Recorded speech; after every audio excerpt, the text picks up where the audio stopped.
gamers. Oh, gamers. What's this? A trap! Huh. Weird.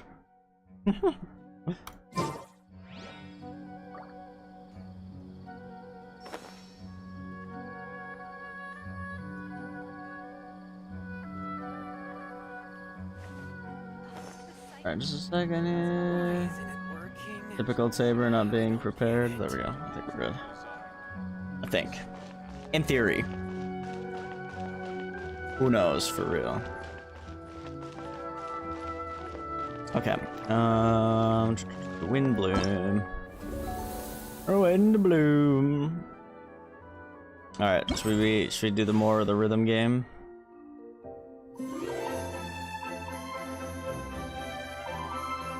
More of the rhythm game and be bad. You gotta love Genshin music. I know I say it every time I fucking play Genshin with music on. Or even have it on my playlist. But I really do.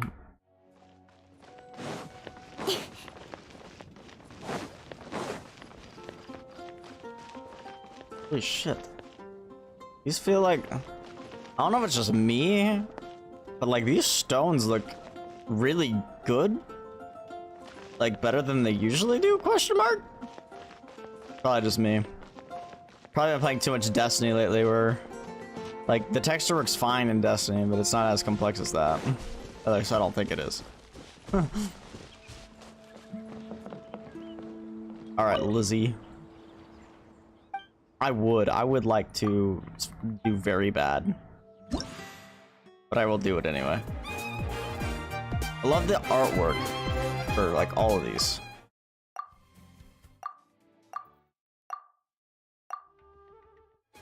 Fog. Alright, time to be dog shit. Here we go!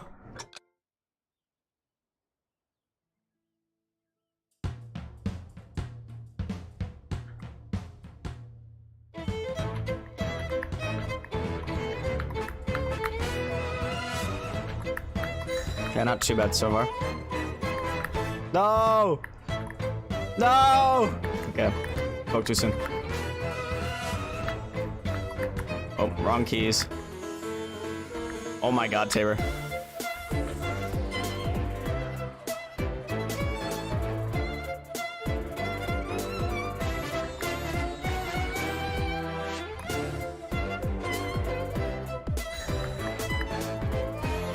No! No!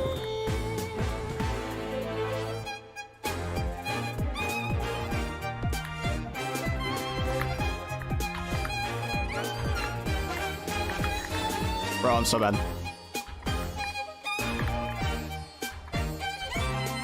I like go way too early there.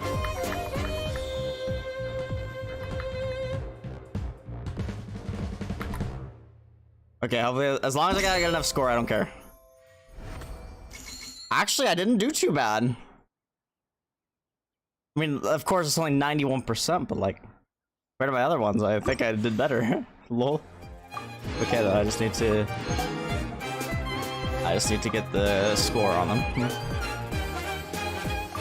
That's all I need. I don't need to perfect it.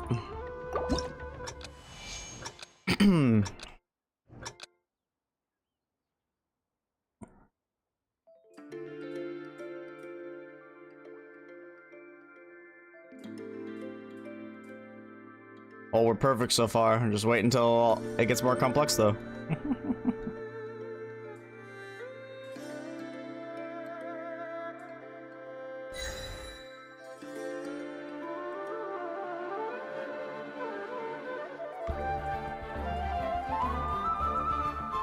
Yep, already fucked up. Damn it.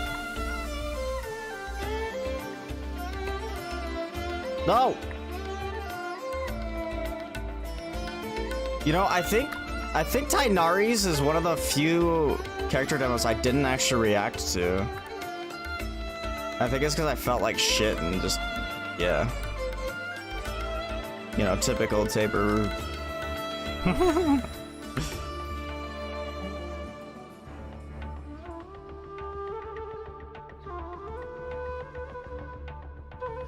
I think I did watch it though. Whoa, whoa, whoa, we're way off. Whoa, what am I doing? Throwing this entire run.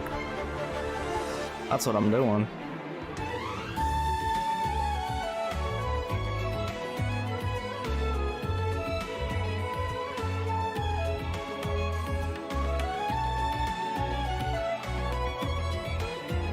Oh, Tabor.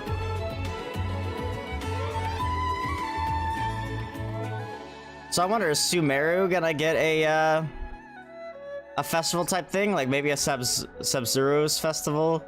Or whatever it is? Except it's gonna be an event this time instead of just story event? Who knows? Not bad. I think we have one more, right? Venties? Alright.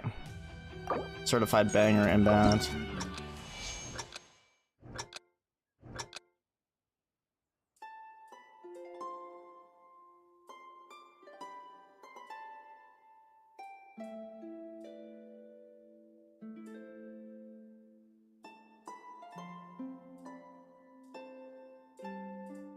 Tabor.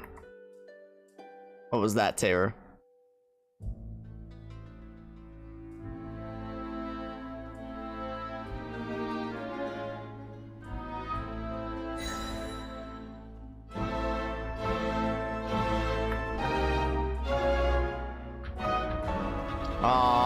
Still hold that one, Tabor.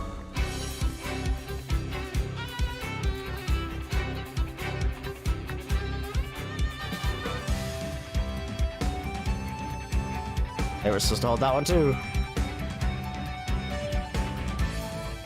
They were supposed.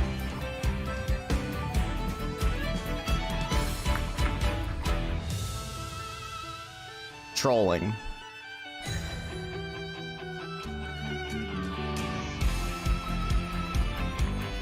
Tabor.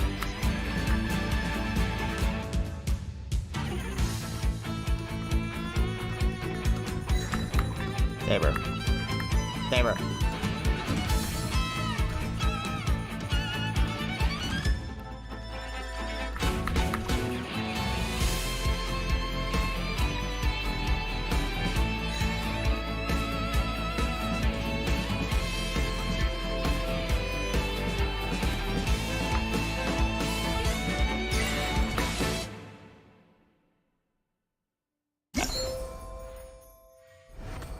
We got Dawson, that's all that matters.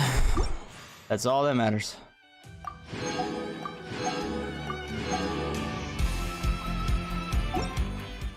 Alright. Done with that. Time for floral chess, even though I don't know why they call it chess, because it's nothing like chess at all. But whatever. Whatever you say, Hoyoverse, whatever you say.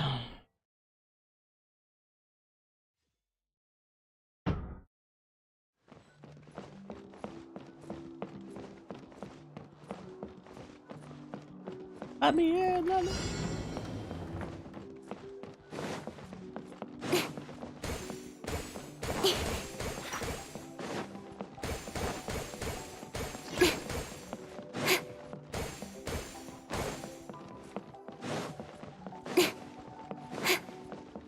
How the fuck?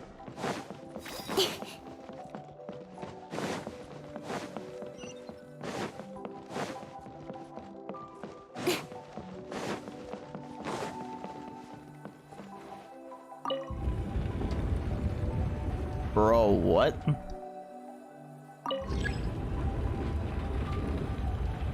The stairs have shifted to a valid position. Oh, that's something Nina would say.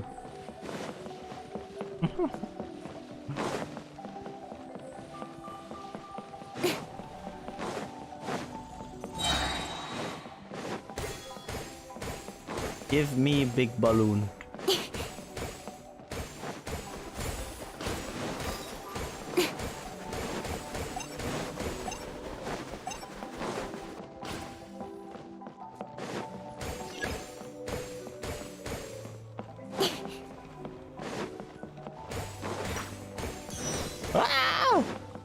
Leave me alone!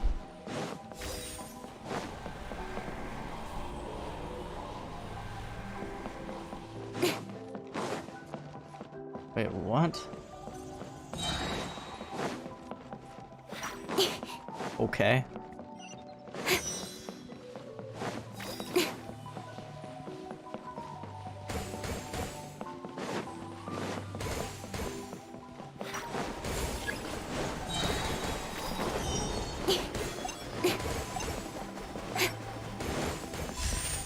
Oh, fuck me.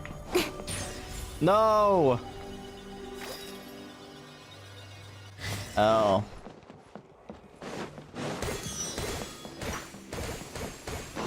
Bro, what?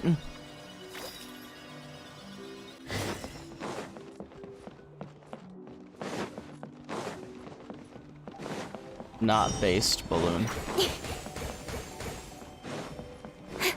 Leave me alone! Where the fuck am I supposed to go? Oh, I see. That didn't go as smoothly. Hopefully that's good enough, though. I don't care as long as I get the score. I don't need to perfect these. They're just events. Lol. Lol.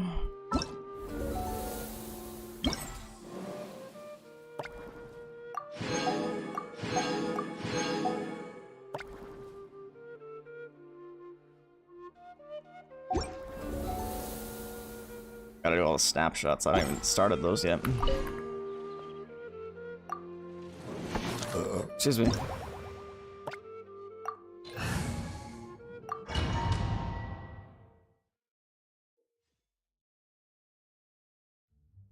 Now shifting the positions of some bookcases will open or close some additional paths. Oh boy.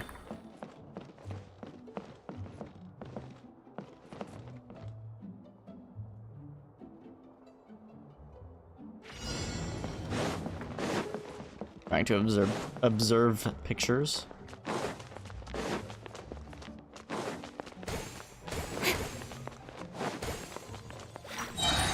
Bro, what? I picked it up and clicked, Bungie. Bungie's fault, even for a game they didn't do.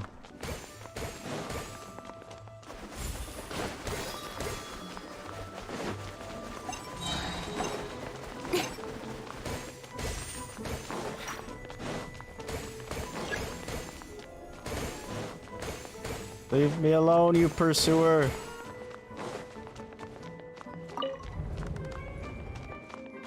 What the hell's even the point of that?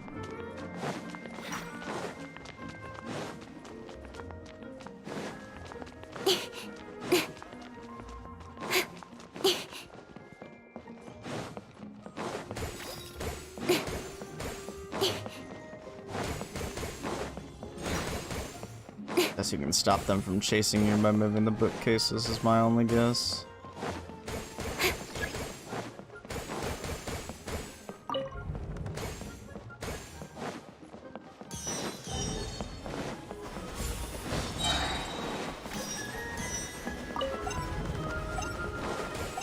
I guess create shortcuts.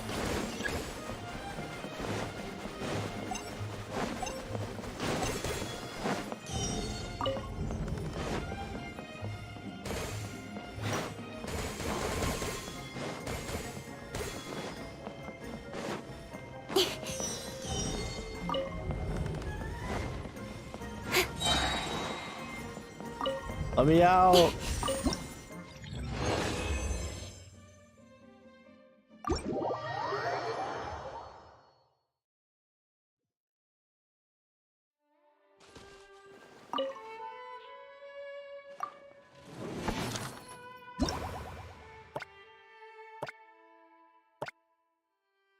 More.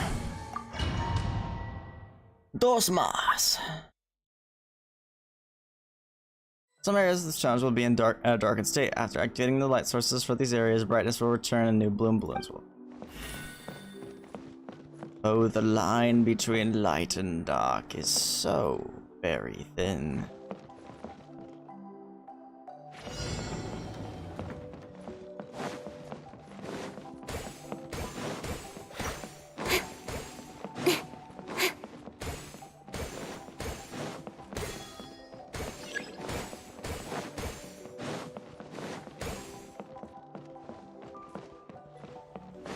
Ah! Wait, wait.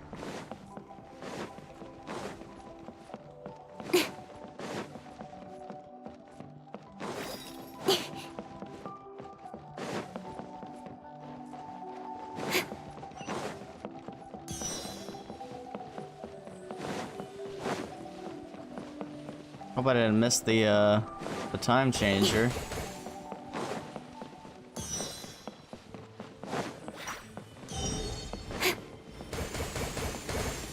Turn the lights on.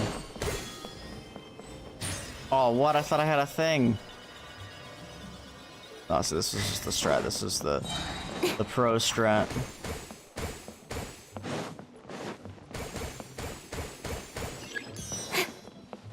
Little. Oh my God, Tabor, come on, bro. The fuck are you doing?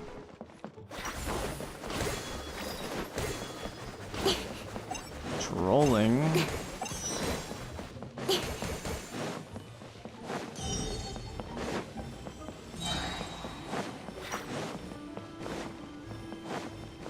I just need 4,500.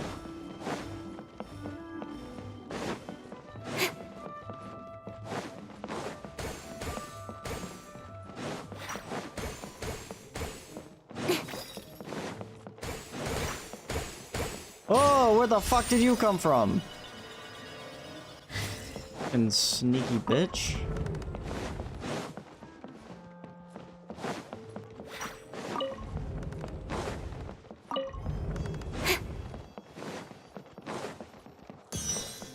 Oh, where's the time? Ah!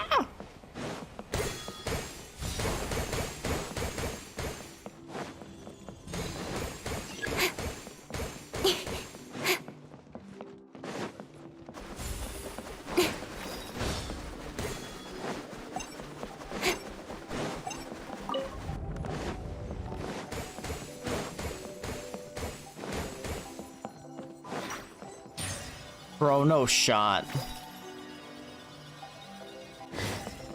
Those rings on those guys are too generous. There you go.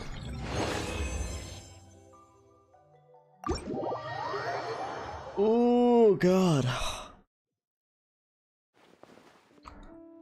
Frickin' rating is really fucked with my sleep pattern.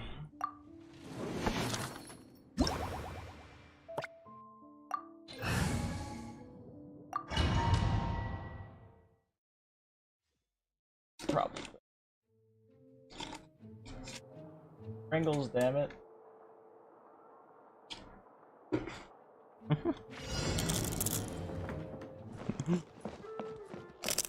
Whoa, whoa.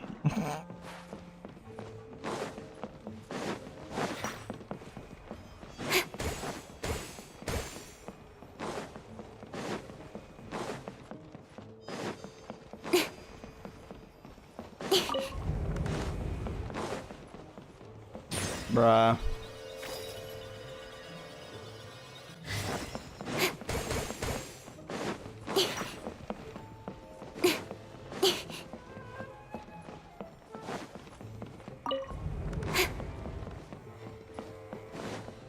Bro, where the fuck am I supposed to go?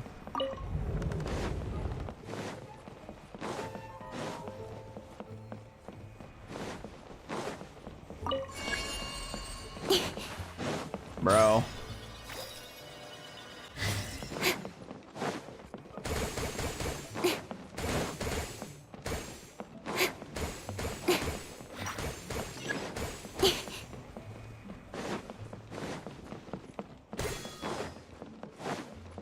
They really just cranked this last one up to 11, didn't they?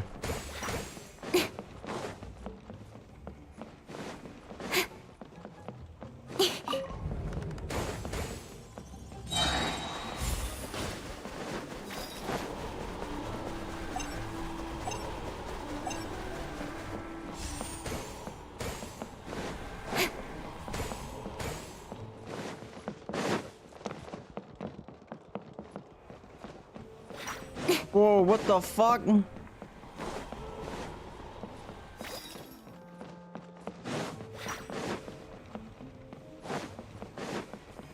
What the hell is this?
Yay, I think we're done.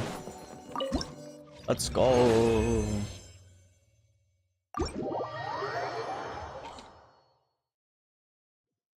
I watch I have to redo one of them because I didn't get enough points or something.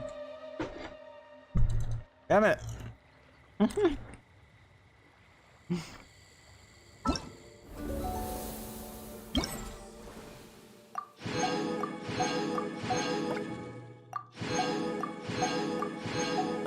Nope, we go to them.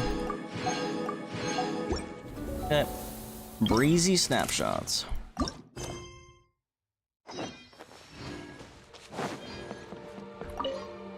Has been.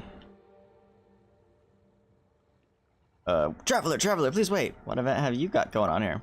An event? No, I have neither the energy nor ability for something like that. I'm merely someone interested in photo taking. I even had someone get me a camera and took a great many pictures with it. The people at the guild seemed to really like the pictures I took. Cyrus even said that we could turn some of them into books and give them out as souvenirs. And well, you know what? To this Windblume festival, Cyrus requested that I go around Mondstadt and take various pictures related to the festival. He's planning on putting them together into a commemorative album to be given out to the adventurers in the guild as mementos. But Mondstadt's a big place with lots of photo-taking spots, and I'm just one person. The other adventurers are also out on their own errands and won't have any time to help. I know that a festival isn't really the right time to be asking around for help, but please, traveler, I've heard that you're a dab hand at that camera, so please help me out. Well, I do know a thing or two. Alright, that's a relief, so the rumors are true then. Anyway, traveler, in that case, allow me to formally request your help in going around Mondstadt to take pictures using your camera. Oh yes, why don't you use this camera to take your photos? I maintain it regularly, so it runs very smoothly.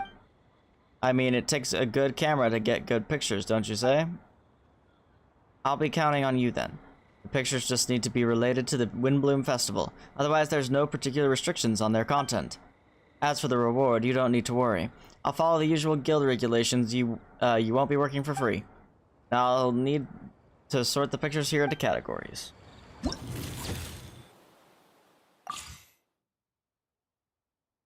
Go to the main gate of Mondstadt City.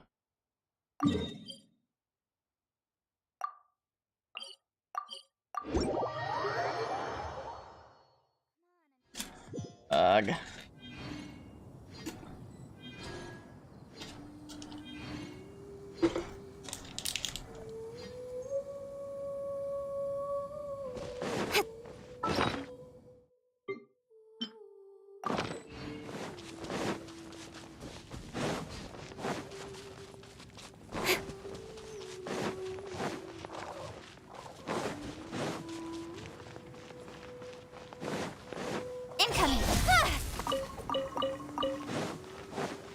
Sorry, Timmy, I killed your family once again.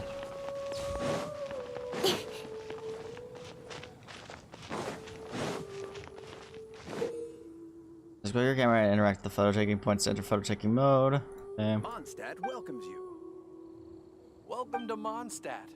Hope you enjoy the wind. Pretty sure we've done this before.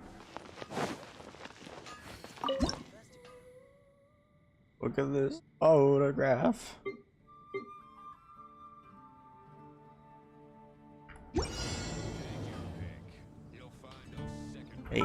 8 o'clock.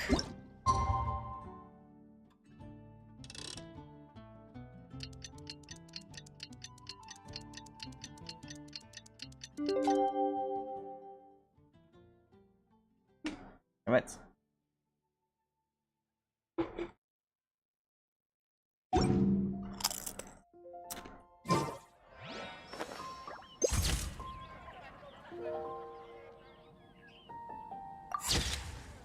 Yeah, look at her. She's looking at a map of the wrong city.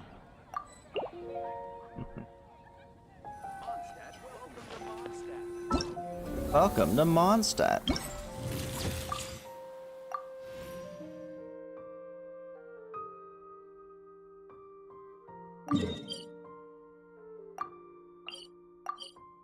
Character must be from Mondstadt.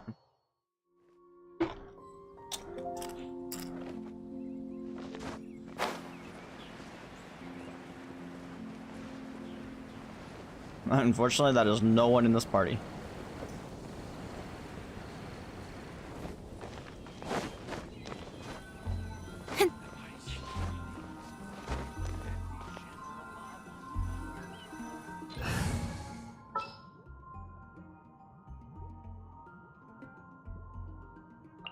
Give me a moment to compose.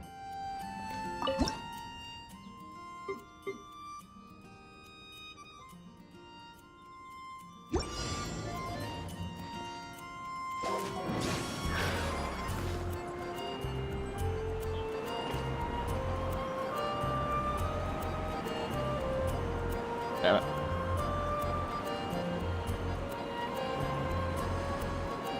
Yahoo! That works. I don't know why it really matters. It's not gonna save this one.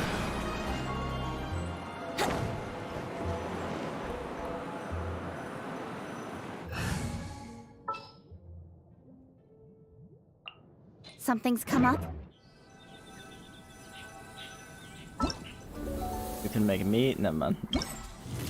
Not gonna finish that. Look at all these Freemo gems.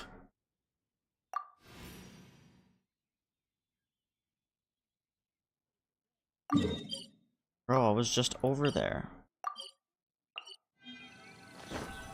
We do that one first, Bungie. Hoyoverse.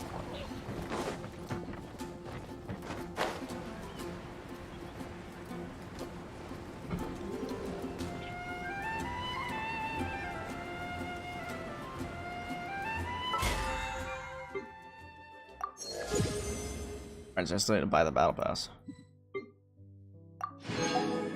Oh snap! You guys ready? Debate club. Slingshot.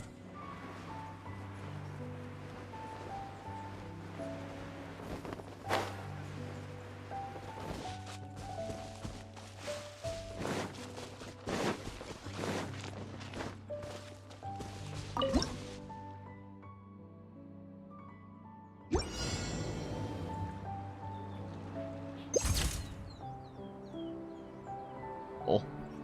Don't blink. Huh? Ah!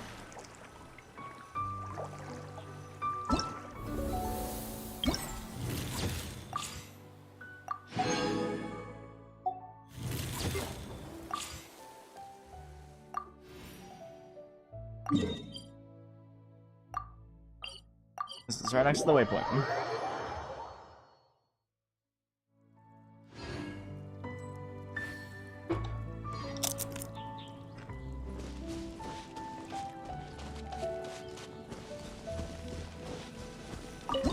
All right.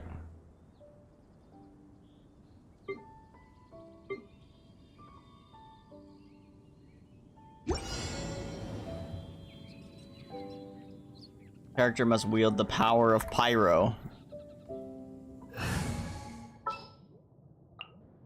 Oh, is it?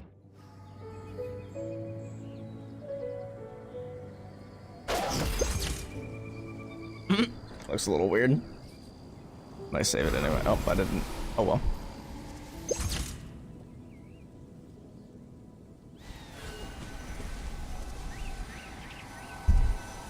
Ooh, down. Something's come up.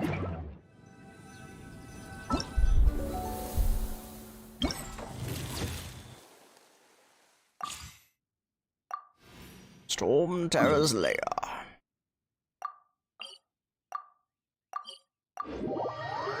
Storm Terror's lair we go. All right. Ow.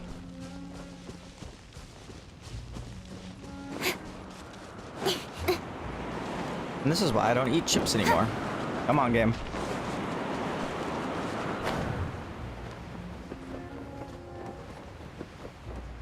Not high enough. Oh, there we go.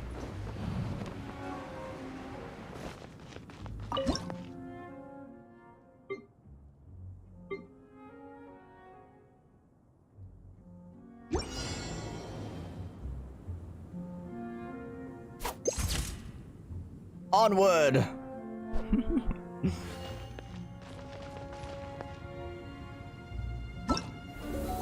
Wait, did that count?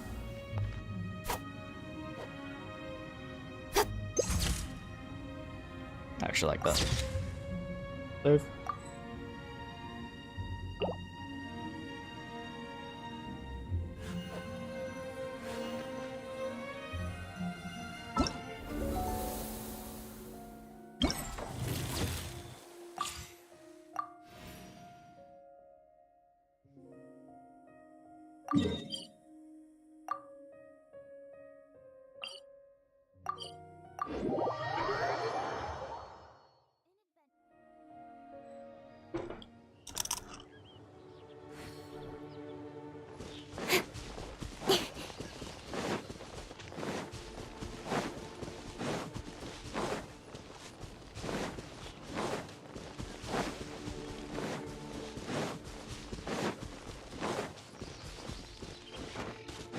Jeez, Hoyoverse.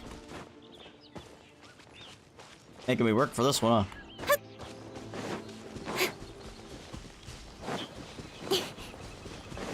It's fine, it's for the sake of the view. Right?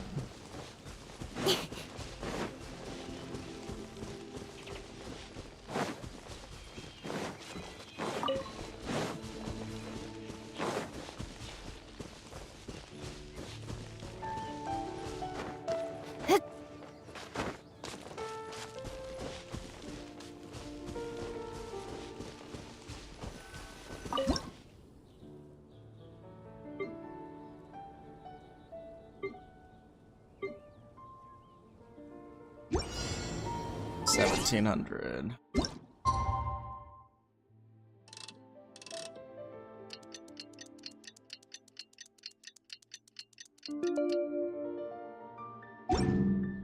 Aw, yeah, pretty. I think it was around the time that I took the video on my Twitter pin.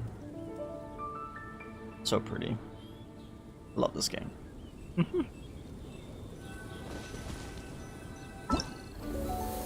Next.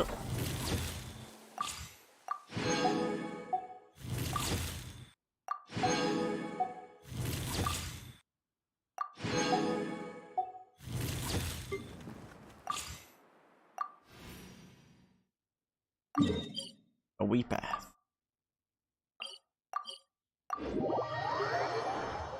Time for some dragon spine. Don't worry. Snowfall on this scale is no impediment. We can keep moving.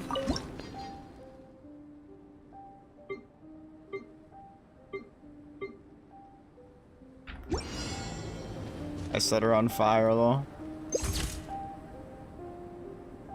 Oh, wait.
no.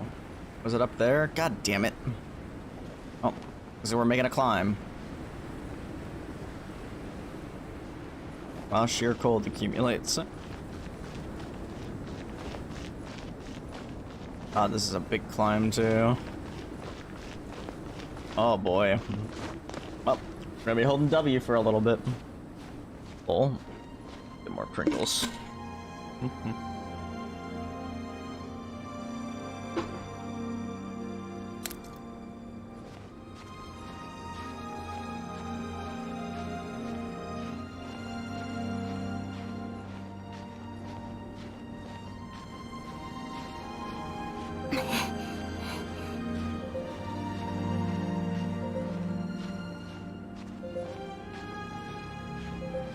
Climb, Kuchin, climb!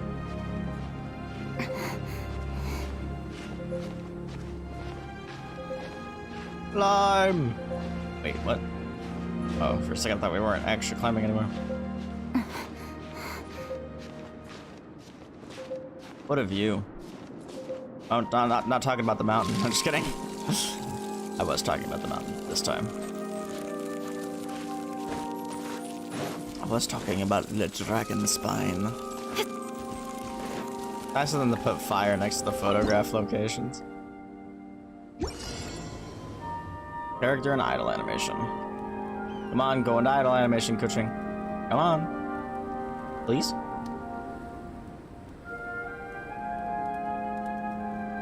Open your map or something, girl. Come on.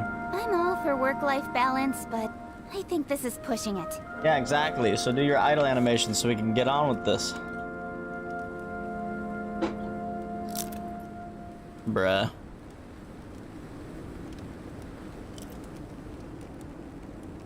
Hello?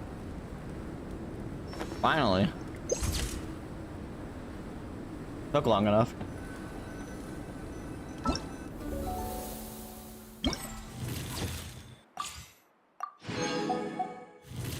And last but not least, Pyro again. This isn't even the Nation of Fire. Why are we doing Pyro characters? Why not Animo?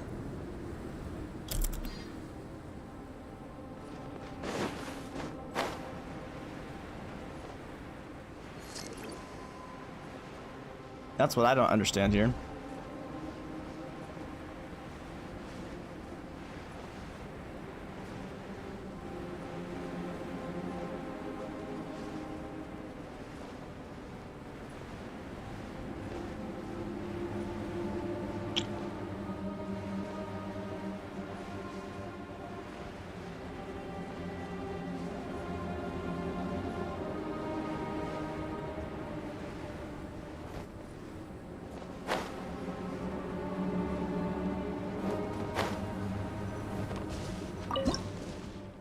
Oh yeah, it has to be Pyro though.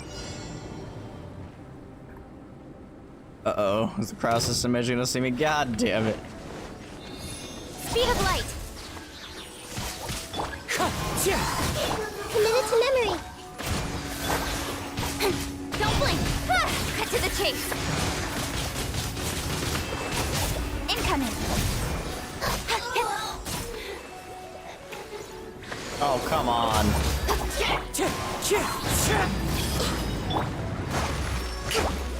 Don't blink!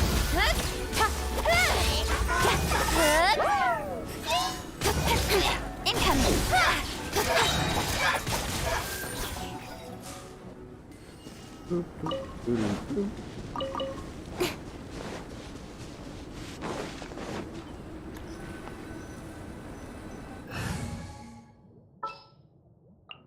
Send one. Send one, send them all.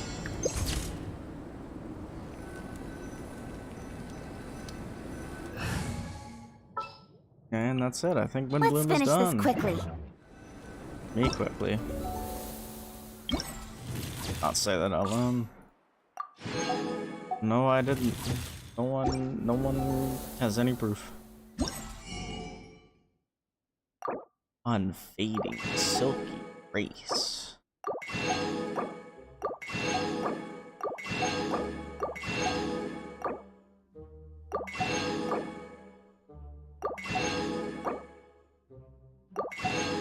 Bro, I do not need this mystic ore.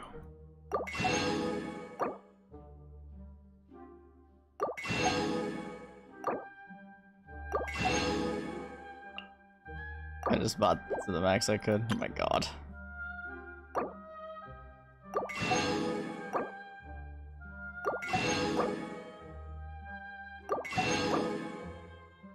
You know, what does the weapon even do? What is it?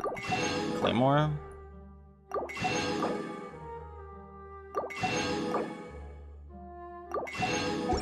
You know, we'll waste some mystic ore on this claymore. Enough procrastinating. Alright, who uses a claymore? You do. Bop, bop.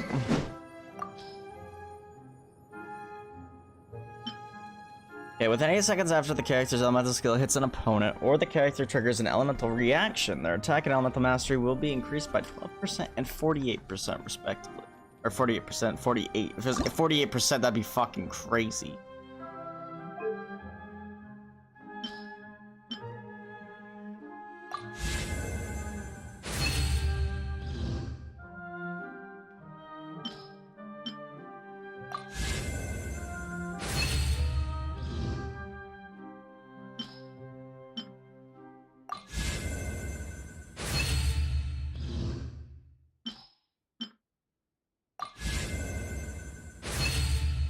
%, and 96%. Attack elemental mastery. Interesting. I don't know who this would be good for, but that's kind of interesting. I don't think we really have another claymore like it. Anyway, let's dump these shits in there. We are gonna use up materials for it too.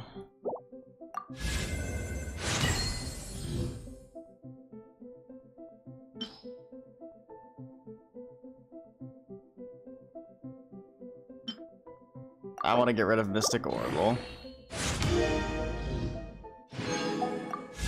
Might as well take advantage of the 1.5 times.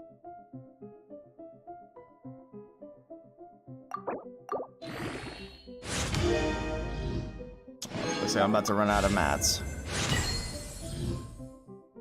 That's what happens when you don't farm. I remember when COVID times were happening, I didn't have anything better to do. Farm all day or day.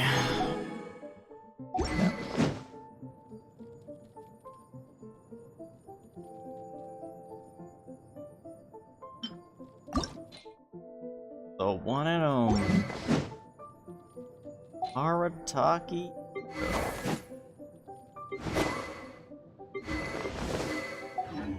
Let's go.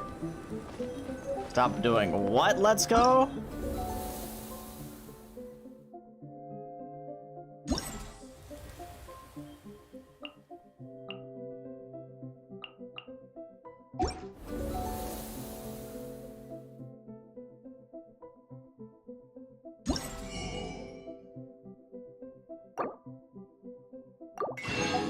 Okay, we did it. Woo!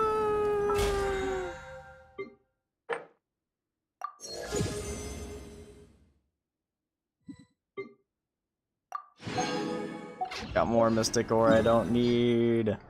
Suffering from success. Okay, let's do Dehya's thing. Shade upon red silk.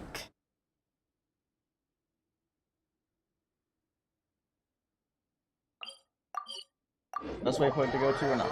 Find out.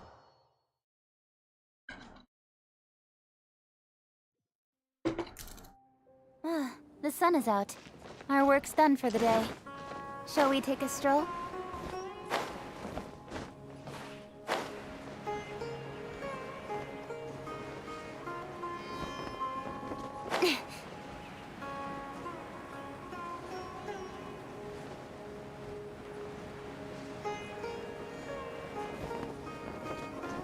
Or she's gonna be hanging out with Dunyarzad. Or Nilu. Paimon's trying to remember. What else did we put on our shopping list? Oh, what a mouthful mouth-watering smell. Paimon would know the aroma of biryani anywhere. Let's go get some. That wasn't on our list, was it? We can still add it to the list. Paimon moment. Well, if it isn't the Traveler and Paimon. Hey, she's with Dunya's Wasn't expecting to see you here. Hello there. Oh, it's been quite a while. Huh. So you two are still hanging out together. Dehya, didn't you say last time that you were gonna head back to the desert? I said I was going to resign from being her bodyguard. Not that our friendship was over. We're still the best of friends. The Halmayanis also still post jobs from time to time. Their pay is always generous, so me and the other mercs never pass them up. I told Dehya to just stay at our place when she took one of those jobs a few days ago. My parents were delighted. They even said that it always felt like we were missing someone whenever Dehya wasn't around. Wholesome. That sounds like something they would say, all right. They're always so welcoming. Anyway, the job is already taken care of, so I was gonna head back to the brigade as soon as I finished a little shopping. But the master kept insisting, and I ended up staying for another day. You can stay for as many days as you want, Dehya. Father hasn't even gotten around to treating you to his best dishes yet. You know I'm not the kind of person to stay put in one place like that, my lady. Don't worry, though. There'll always be next time. What? She said they'll treat you to the best dishes! Paimon can't believe you can still refuse that! Paimon moment. But wait. Didn't you say last time that you would take me on a trip to the desert? Why don't you just take me with you today, when you leave? There are so many places I still haven't visited yet. I'm sorry, my lady, but no can do. There's still a few things I need to take care of back at the brigade. Besides, the desert hasn't exactly been the most peaceful place lately. Oh, come on. Not this again. That's also what you said last time and the time before that. I know, I'm sorry. Just give me some more time, and I promise I'll plan the best trip ever for you. All right, fine. Awesome. To be perfectly honest, it's not that I wanted to go, it's more like I feel like something is off about you lately. Oh. Ever since you first set foot on the estate a few days ago, you've been acting anxious and even paranoid. Have you been delaying our trip because you've run into some kind of trouble? Yeah, she faced the backlash of the Nah, community are you kidding? because she's apparently really You're bad. worrying too much. Would you swear on that? Friends shouldn't lie to each other, you know. I wouldn't pry any further if you're willing to swear on what you just said. But if something really is bothering you, then just tell me. You know I'll help you however I can. Oh, looks like Dunyarzad was onto something. You're too perceptive, my lady. Seems I can't hide anything from you. I just thought that nothing good could come out of telling you about the messy happenings of mercenaries. Knowing too much only leads to more trouble. Mercenary life is a dog-eat-dog world where Mora reigns supreme. Dog-eat-dog. Everything operates on a completely different set of rules. That doesn't change anything about what I just said, though. We're still friends, and I can only support you if I understand what's bothering you. My lady, you're not gonna stop until you drag it out of me, are ya? All right, I'll share what I know. Let's go somewhere else first. This isn't exactly the best place for a discussion. Oh, come on. You don't want to have a discussion right in the middle let's of public? talk here. Just try not to draw any extra attention. As you may already know, the Eremites have both a lot of mercenaries and a complex organizational structure. Many mercs Like the are mafia. no different than me, just going around looking for jobs to earn some mora. My brigade is called the Blazing Beasts. We're not a large group, but every member is loyal and brave. However, not all Eremite brigades are like mine. Some are willing to cross all kinds of lines for the sake of mora. The most notorious is a faction known as Deshret's Relics. Deshret's Relics? Judging from the name, they must really look up to... Ain't desperate. Yep, you got it. I've heard that you've already crossed paths with Ain al-Akmar. They're one of the groups under the Relic's banner. Oh, you mean the group that tried to sell us the Divine Knowledge Capsule? Yeah, they weren't friendly at all. Deshret's Relics is composed of many smaller brigades like Ain al-Akmar. The Relic's headquarters issues orders to all brigades under his control. On any other day, I would want nothing to do with them. Unfortunately, though, the brigade that's stirring up trouble now is none other than Dakan al-Akmar. Dakan? I think it means beard or something. Believe me, it's a really stupid name. I found it insufferable for years. Got him. Anyway, the real issue is that Dakan al-Akmar is led by my father, Kusela. Say what now? Oh, snap. I think I'm starting to understand your anxiety now. But what did they do? I won't go into details, my lady, but they've been involved in a lot of violent incidents.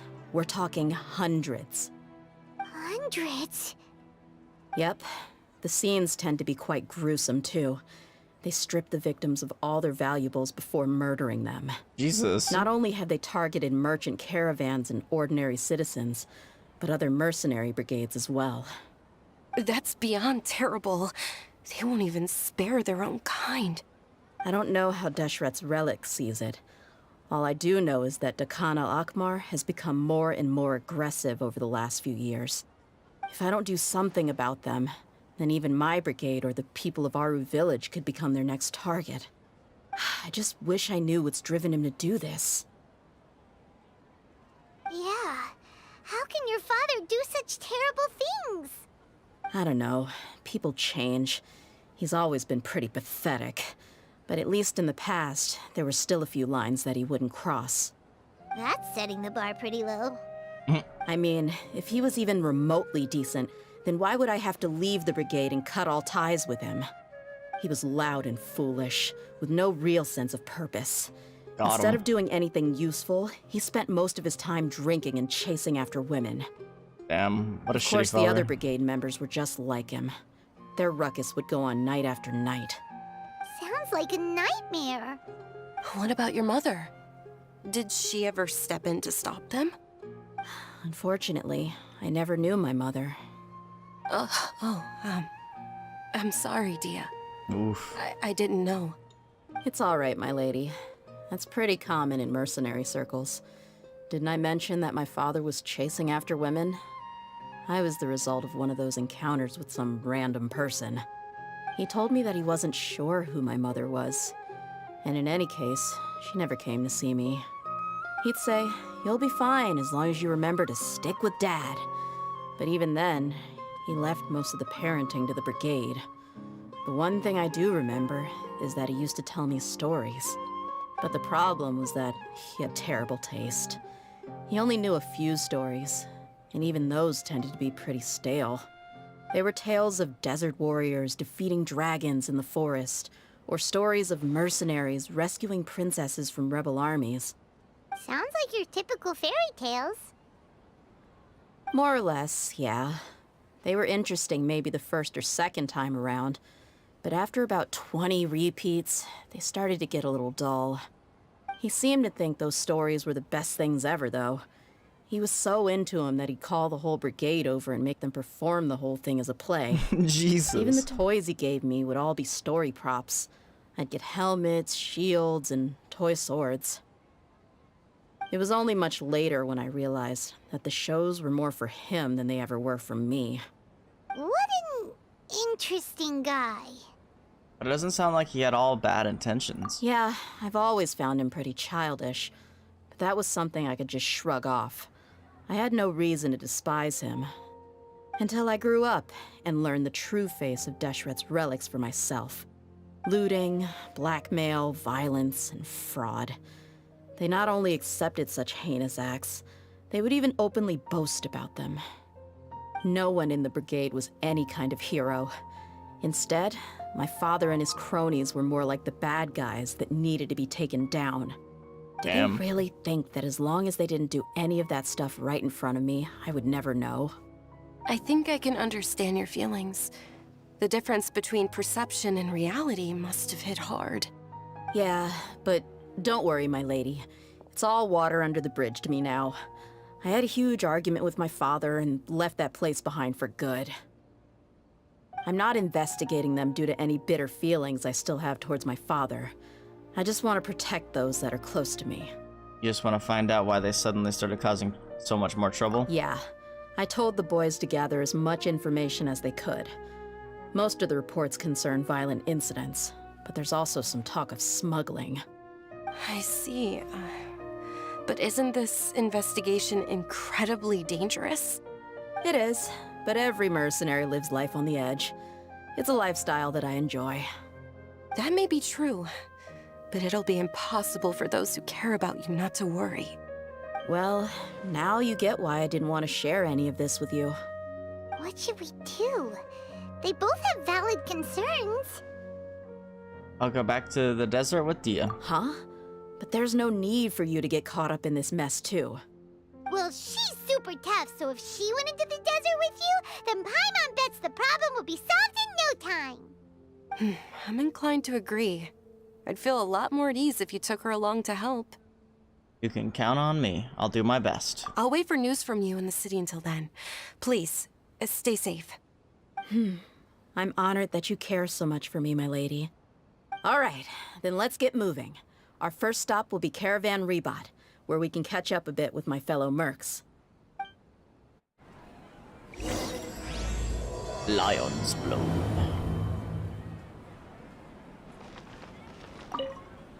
Please be careful.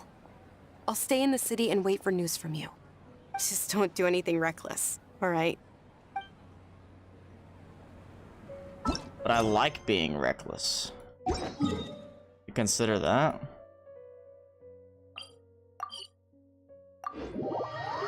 I don't think she considered that.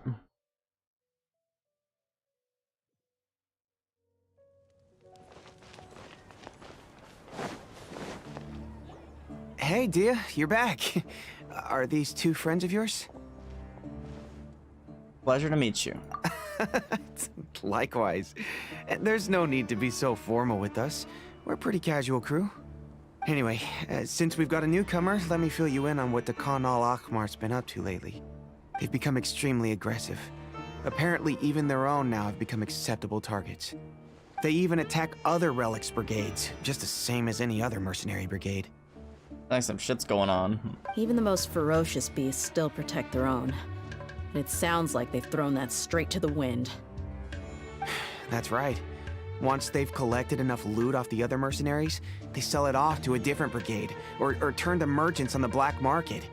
A portion of their profits is immediately exchanged for more food and weaponry to be used in their next violent operation. That's terrible. Yeah, and it really makes you wonder why they're so desperate for Mora.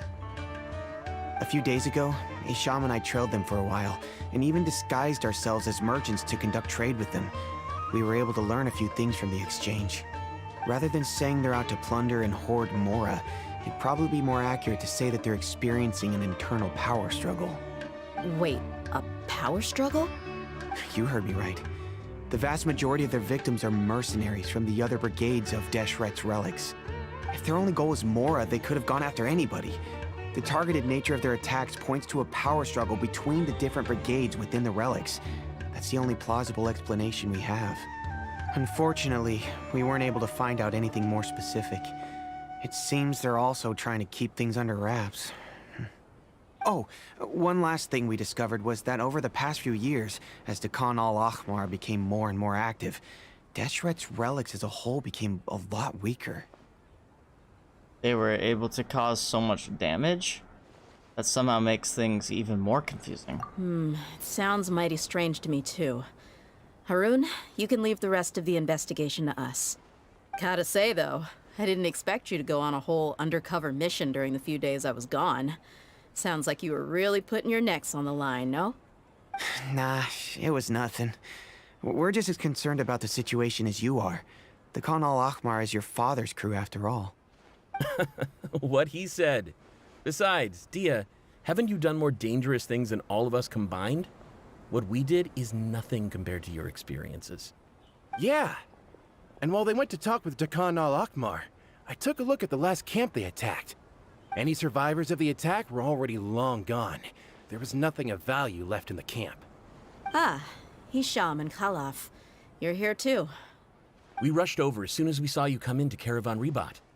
Although this new friend of yours looks a little green behind the ears, I'm sensing a special vibe from her. What does that saying even mean? A little green behind Now the that ears? we know you'll have a capable partner with you, we can also rest easy. Hey, what about Paimon? Feel anything special? Oh, you're also planning to tag along with them? Ooh. Of course! Paimon is the traveler's most important guide. Wherever she goes, Paimon will follow. Oh, in that case, then you'd better take care of her too, Dehya. Don't underestimate Paimon! Don't worry about her.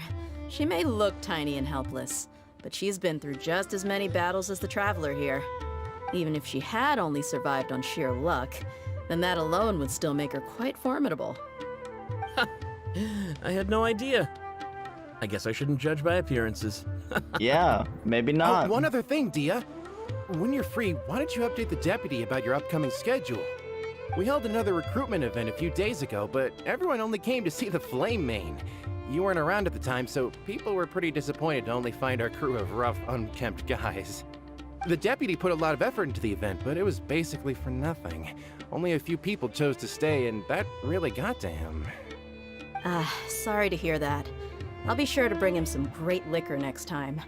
I left in a hurry and I couldn't make it back in time Get him for the some event. great liquor. Gotta admit, I can understand their disappointment, though. You're our brigade's main selling point, after all. Now, if only the deputy could figure out a way to bring a few more smoking hot members into our ranks. Keep dreaming. Remember the last time I invited a couple gals into the brigade? You all just froze up with your mouths gaping like a bunch of scarecrows. The awkward silence and weird expressions left quite the impression on them.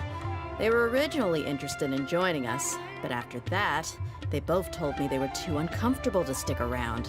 Damn, you guys. Hey, didn't we agree guys to are never bring creeps. that up again? Huh? Wait, are you serious? Why have I never heard about this? I don't think you were part of the brigade yet. Are you kidding me? I missed a once-in-a-lifetime moment like that, and you weren't even gonna tell me? All right. We can tell you about it later. Now's not the time. Hey, don't you try to change the subject. You and Hisham get your butts over here and tell me everything right now. Are they always like this? Yep. More or less. There aren't many rules or graces when it comes to mercenaries. We're used to just speaking our minds. If someone starts getting under your skin, you just yell right back at them. And if that Yes. doesn't put an end to it, then you just challenge them to a fight. But we also don't tend to take many things too 1v1 me. seriously. Oh my god. Being direct and getting it all out of your system as soon as things come up Bruh. is better than keeping everything bottled up, never talking about it. That's also why I never spare their feelings when I talk to them. If I want to laugh, I'll laugh. If I'm angry, then I'll unload on them. It's hard to stop once you get used to it. Though, I can never do that when I'm with the Homayanis. Hey, knuckleheads! Can you at least tell me the rest of the intel before you go back to your bickering? Yeah, you hear her, Holof? Told you we gotta focus on the investigation first.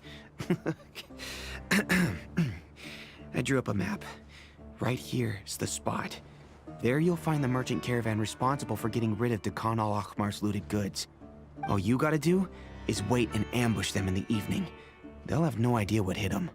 Perfect. Thanks for that. Be sure to pass my regards to everyone else in the brigade as well.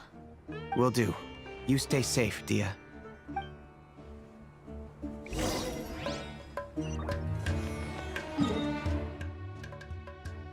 I thought they'd be in the desert.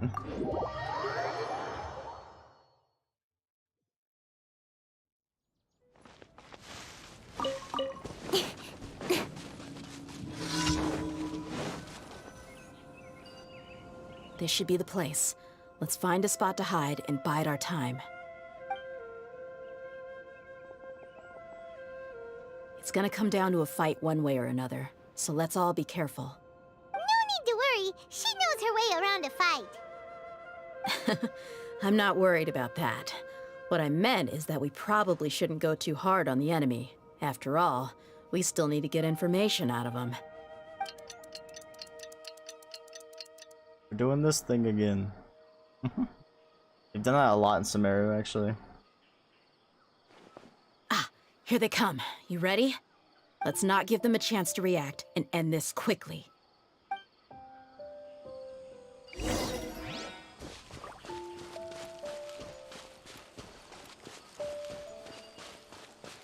Not feeling lucky today.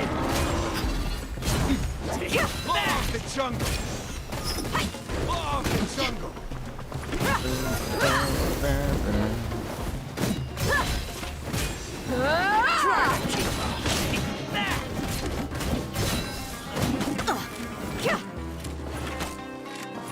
Look alive! I'll be back.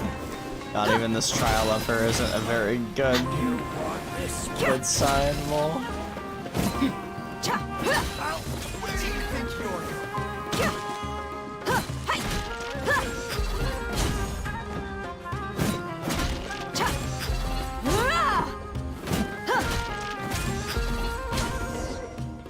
Oh.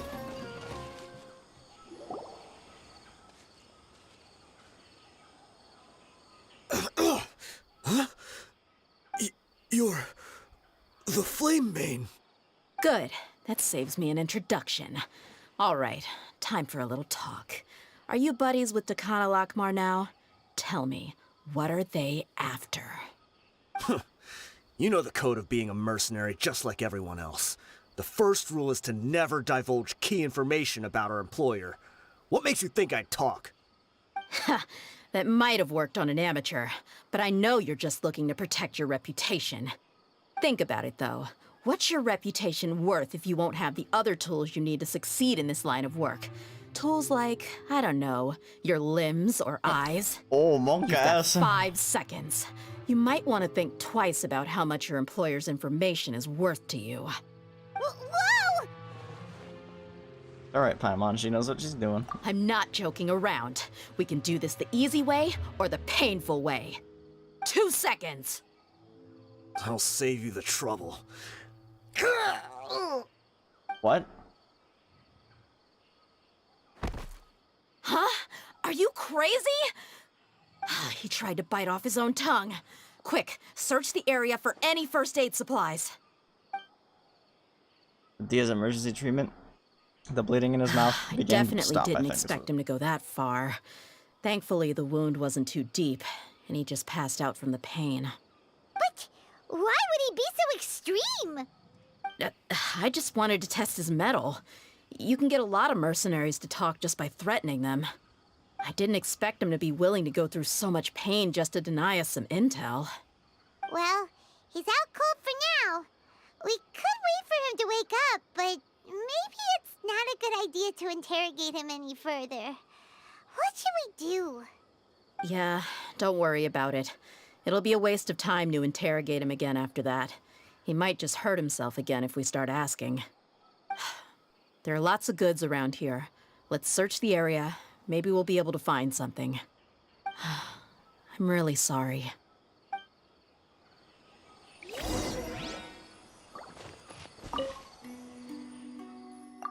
There are some weapons in the boxes, as well as a bunch of medicine and bandages. It seems like Dekan al-Akmar is really up to no good. There are a lot of daily necessities like food and water in the boxes. It doesn't seem like there's anything worth anything noteworthy.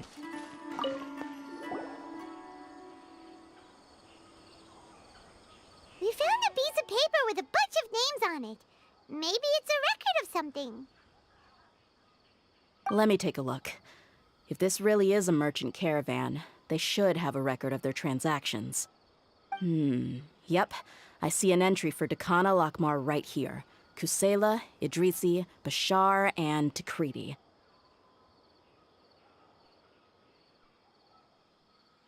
All familiar names. Dakana Lakmar has been trading for a hefty supply of food, weapons, and medicine.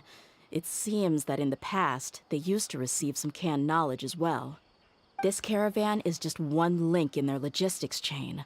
Once in the rainforest, the caravan will exchange the looted goods for Mora, and the funds will then be passed to a specific person. That person will then pack the caravan full of necessary goods, which will then be brought right back to Dakana Lakmar. Wait, why is there no Mora value recorded for the final transaction? No value? Yeah, every transaction before the last one was marked with an exact amount of Mora, but the final one, where they paid for everything to be brought back to the desert, was simply marked as delivered. Maybe the Mora amounts just happened to cancel each other out? Perhaps. But they couldn't have known how much they would make off selling the loot. Do they not care about profit margins at all? Anyway, the next part's the records of the goods themselves. There are a lot of entries. Everything was probably sourced from the rainforest. Huh? What's wrong? Shazamon Homayani? Homayani? You mean Dunyarzad's family? Oh no. Oh no. Could it just be another family with the same last name? Oh no, that's a little sus. I'd be surprised to find someone with the exact same first and last name. Shazamon Homayani is Dunyarzad's father, and the head of the Homayani family. Just what the heck is going on here? Calm down, Dehya. Let's analyze the situation first. I'm sorry. You're right. I'll consider what we found and not jump to conclusions just yet. But what this piece of paper confirms is that the Homayani family has been providing goods to Dakana Lakmar. What if the Homayanis have been kept in the dark and don't know they've been trading with Dakana Akhmar? That's a possibility, but if that was the case, why is this caravan specifically named Shazamon as their person of contact? They could have just as easily bought goods such as food and medicine directly from Caravan Rebot or Port Ormos. If Shaz... I'm not even trying. It was actually aware of this, then perhaps he's been supplying the brigade's operation this entire time. Yeah, funding violence and looting. The brigade gets the goods, and he is paid the proceeds from the sale of the loot. But why would he do something like this? It's not like the Homayanis are in need of money. I honestly have no idea. I've been to their estate many times, and I've never noticed anything suspicious. The only potentially large expenditure I could think of would be the treatment costs for Dunyarzad's Elazar. Maybe they borrowed a lot of Mora in the past, but that's still just a speculation. I don't think the Master would stoop so low to make Mora. I don't think Dunyarzad knows anything about this either. You're probably right. I know my lady's personality, and she wouldn't deliberately keep something like this from us. But what should we do now? All we found is just another mystery. If we want to get to the bottom of this, we won't be able to turn back. If you ask me, we already have no choice but to confront her about this. I'm not worried. It's too early to make a verdict yet. I still have faith in the Homayanis. Let's go find my lady again. We'll tell her everything and see if she's willing to lend us her support. If we're lucky, we can not only figure out the mystery of this paper, but also follow the trail of breadcrumbs to the people responsible at Dakana Lakmar. Dehya, are you sure this is the best decision? What if instead of getting the help we need, we just end up revealing everything we've discovered to the enemy? I've considered that possibility. But even still, I want to tell her what we found. I think I owe her that much. True friendship is built on trust. She showed genuine concern for me when we first brought up the topic. I can't repay her kindness with doubt and suspicion. That's not how I deal with people. You're right. Paimon wants to trust Dunyarzad too. I hope we'll be of help to her. Yeah. Let's pay another visit to Sumeru City.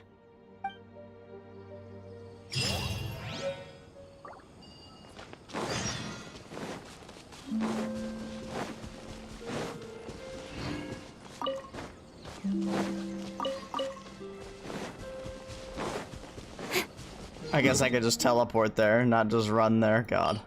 Like spacing.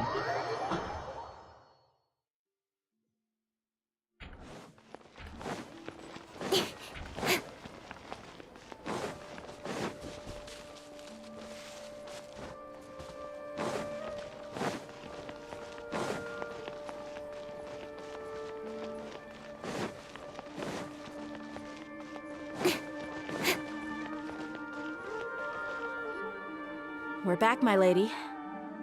Oh, you're back a lot sooner than I expected. You mustn't have run into any trouble then. Well, how did it go? What did you come up with? Actually, we're still investigating. It's just that we've discovered something strange. I see. the clues you found have led you back here, in the city? Something like that. Yeah. Oh, she doesn't want to tell You her. all look a little dispirited. Whatever you found must not have been very encouraging after all. Why don't you discuss it with me? Maybe I'll be able to say something to cheer you up? It's okay, my lady. It's not so much about me being upset with my father or anything like that. How should I put this? So something is wrong. Even the Traveler and Paimon have been uncharacteristically quiet. On any other day, Paimon would have already waved to me with a smile and shouted, "Dunyarzad, we're back!" So tell me, what happened? Well? My lady, please prepare yourself for what we're going to tell you next. It concerns the Master. The Master? You mean my father? Okay, I understand. Don't worry about me. I'll listen as attentively as I can. Yeah, manages to explain the results of the investigation to My Dinazad. father has been supplying goods to Dakan al-Akmar? Yeah, it makes as little sense to us as it does to you. I've never doubted the Master's integrity, so I'm having a real hard time rationalizing how he could ever support an infamous brigade like them. Maybe he's not actually aware of the full story. Maybe it's and a just setup. stumbled into the deal by Or accident. he's a proxy. But there is a proxy. It feels unlikely, though. I can't help but agree with the Traveler. Huh? You mean you feel the same way, Dunyarzad? Thank you for sharing all this information with me. Since you've told me everything you know, I should also tell you about some doubts that I've been harboring for quite a while. Uh-oh. In the past, I thought that my father hired a bodyguard for me so that I wouldn't run away and get lost. However, there are plenty of capable mercenaries in the Corps of 30. Why did my father go out of his way to hire Dehya?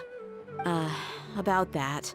Well, the Homayanis really needed bodyguards, so they reached out to the Blazing Beasts.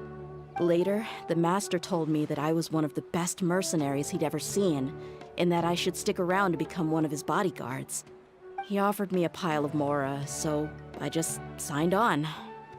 Well, but that didn't really answer my question. Just think about it. Why did my father specifically reach out to the Blazing Beasts? Maybe the Corps of 30 just didn't have anyone available, or maybe someone recommended us. I've never given it too much thought. Guess you're the daughter. I think I get what you're saying. You think none of this was a coincidence? Yep. Precisely.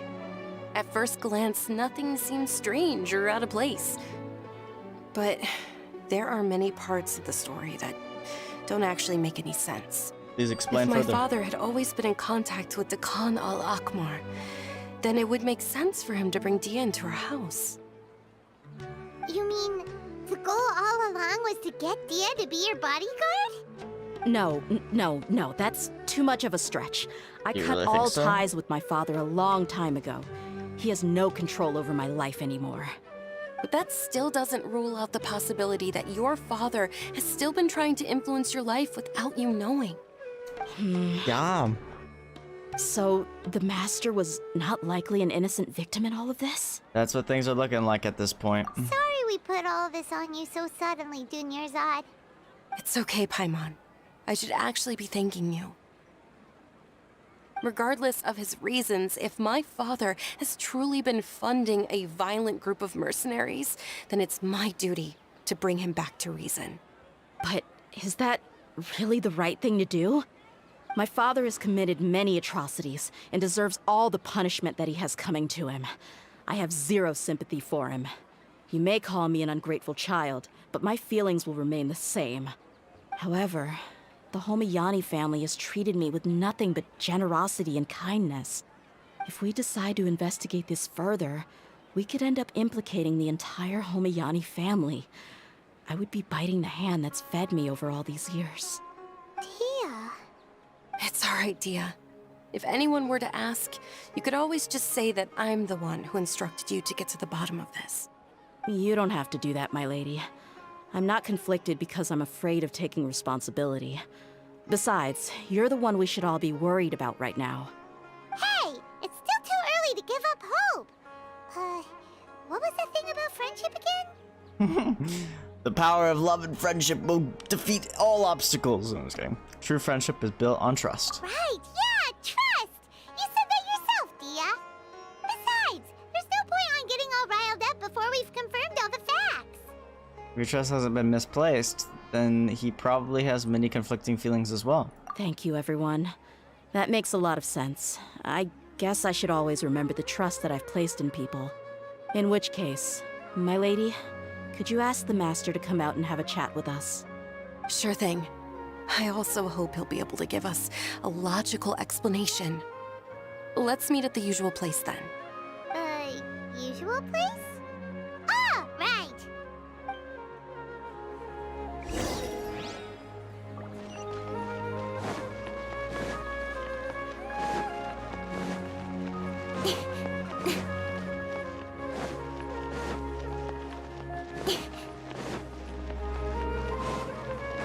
God, that guy just spawned right in front of me.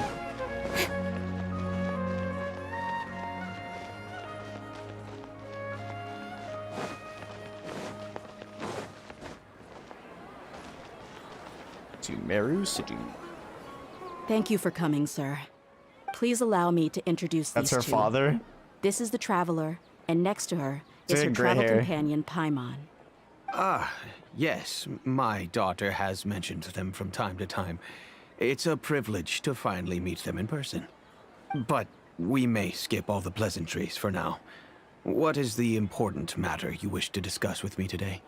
Well, we wanted to bring this transaction record to your attention. There's something on this record that we're all pretty curious about. He explains the issue to him and So that's expresses what her you doubts to found. him. Huh. Seems like I can't keep everything from you much longer. If you wouldn't mind, we'd like an explanation. Well, it's a long and difficult story. And to be perfectly honest, I'm not sure if I'm doing the right thing. What I do know, though, Dehya, is that the truth will bring you no solace. If anything, it will likely cause you a great amount of anguish. Oh. Wait, me? It's about to get dark. I understand perfectly why you came to see me. And I am touched by your collective commitment to do the right thing. But knowledge always comes at a price. And sometimes, as they say, ignorance is bliss. Your father, Kusela, and I both believed that. Of course, you have the right to seek and learn the truth, but I must warn you.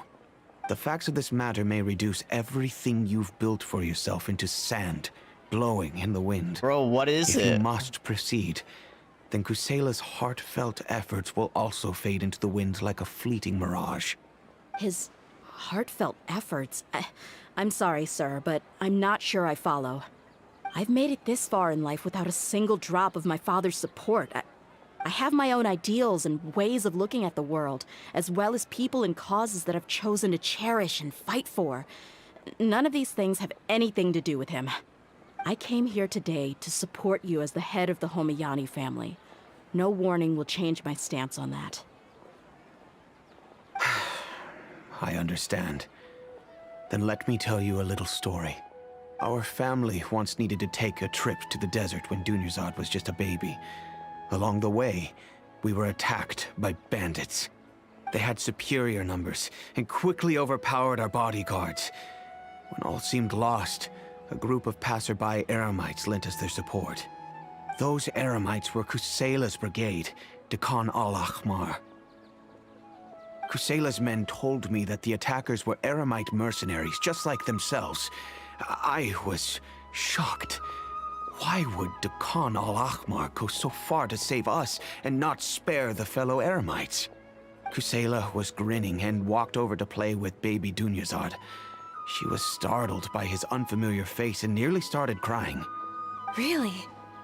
I never knew. He said that he had no particular reason to help us. He just took pity on us because he had a daughter about the same age.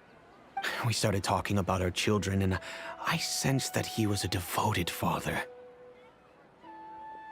to repay his kindness, I hired his brigade to help out at our estate for a time and offered everyone generous remuneration. So, that's what happened. It was many years before I saw him again.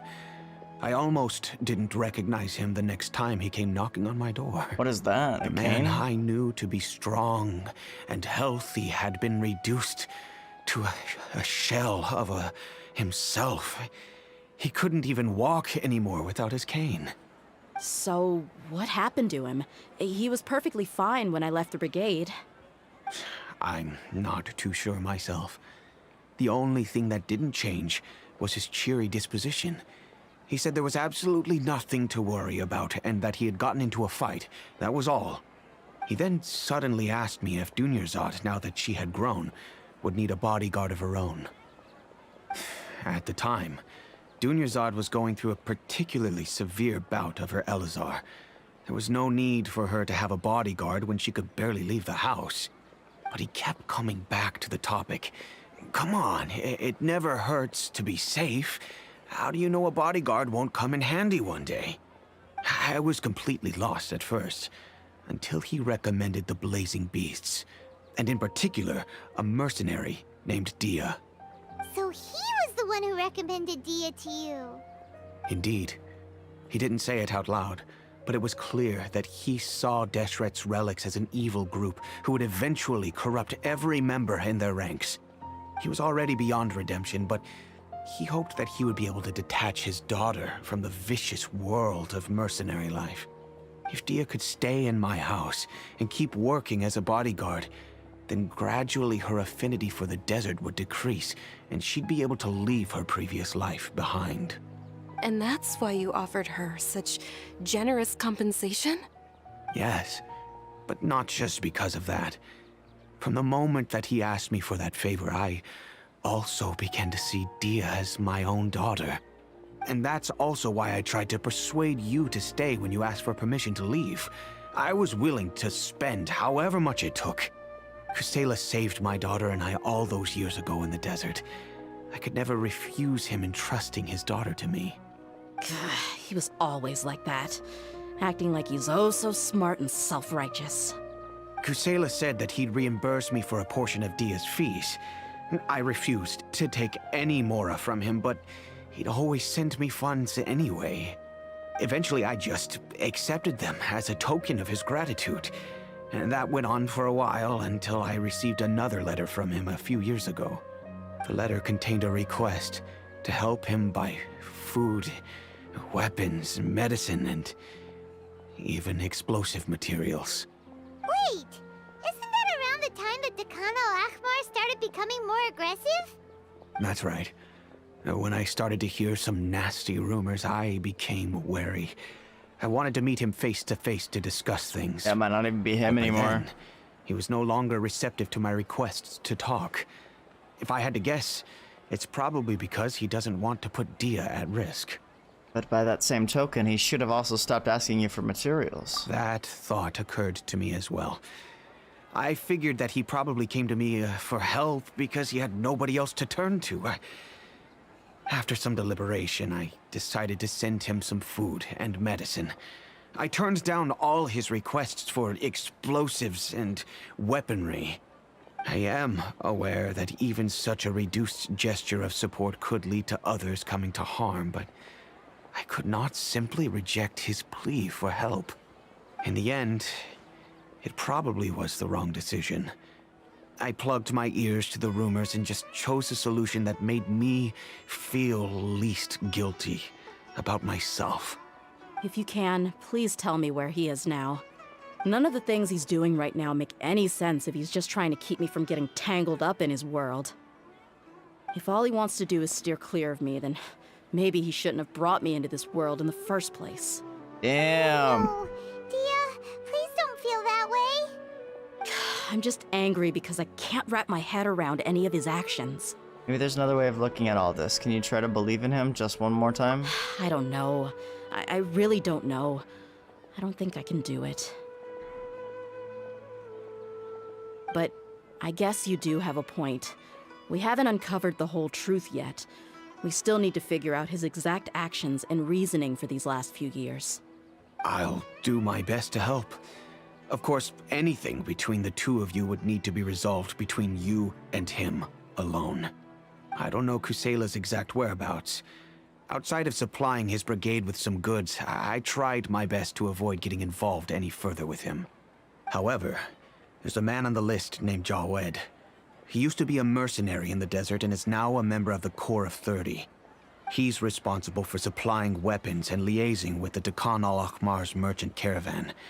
I think he should know Kusela's whereabouts.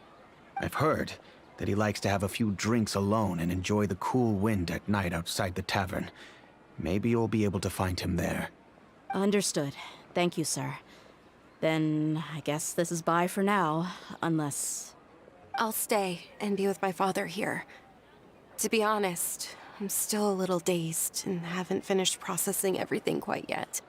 My father has indeed done something wrong, but if I think about it, I'm also not sure if there was a right way to handle this problem. I feel It's like fair. our only course of action is to turn everything we know over to the Corps of 30 and let them render judgment. Yes. I am prepared to accept whatever verdict they choose. It's time to face my mistakes.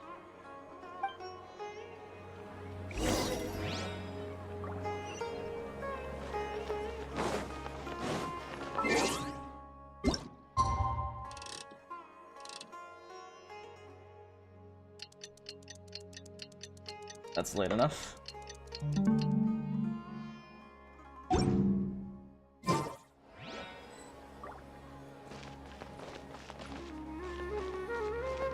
There he is. Huh? Who are you guys? I know what you've been up to. She just Smuggling sits down. weapons to violent brigades in the desert while working for the Corps. Pretty bold, if you ask me. Shh. Keep your voice down. How do you know all that? Nice Come with stash, me. bro. We should take this elsewhere. I'll be happy to talk things over once we're somewhere private. Oh, at least he's willing to talk. Not gonna bite his tongue off like the other guy. Right, dude. This place should do. Alright, back to my question. How did you all know about me? Don't worry about that for We got an now. informant. You know what kind of punishment you'll face once we report you to the Corps, I assume. Wait, there's no need to jump the gun. Let's talk this out. What are your terms?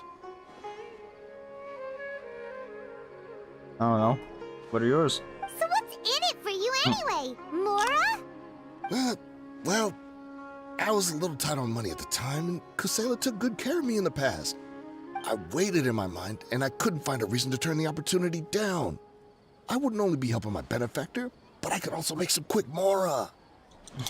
Let me tell you how it is. We're investigating Dakan al-Akhmar, The way this and guy we're gonna talks. put an end to their operations. If you provide some help for us, then we might just put in a good word later to reduce the terms of your punishment. Hey, why don't we discuss this a little first? Listen, I made quite a bit of Mora from my last run. You just give me a number, and I'm sure we can...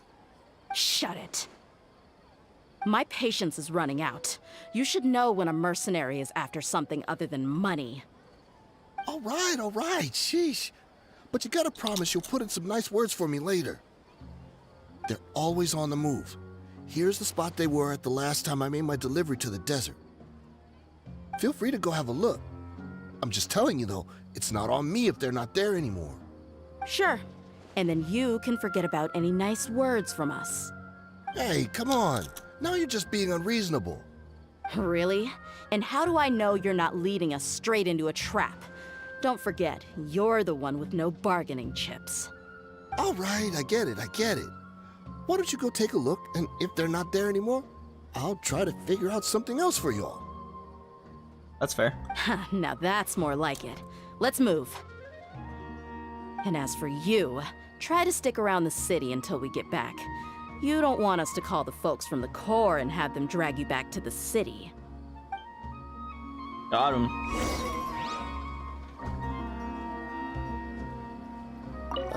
Don't worry. I'm not going anywhere. I love the voice they gave him. That's actually great. Oh my god, please. Bruh. There we go. Took me far too long to navigate to that.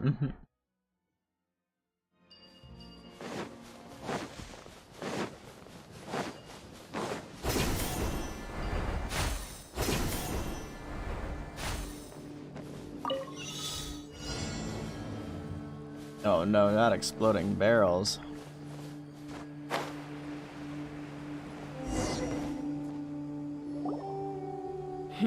Seems like we're in luck. That should be their camp right up ahead. Let's go. We'll finally get to the bottom of this ourselves. I'm here to see Kusela. Tell him to get out here. Dehya, why are you here?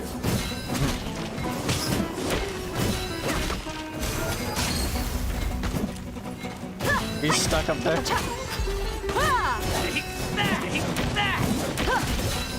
Take that! Buckle up!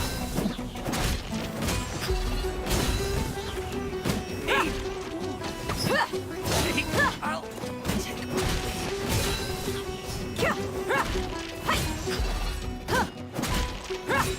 I haven't been able to use her burst yet because she doesn't get energy.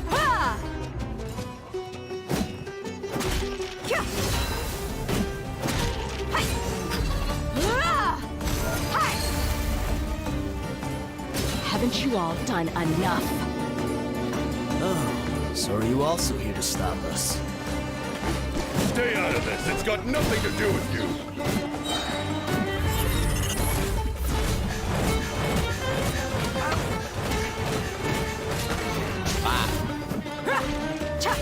Look alive! Just trying to kill them all with Dehya. One of my other members are just gonna one-shot. Not one-shot, but pretty damn close.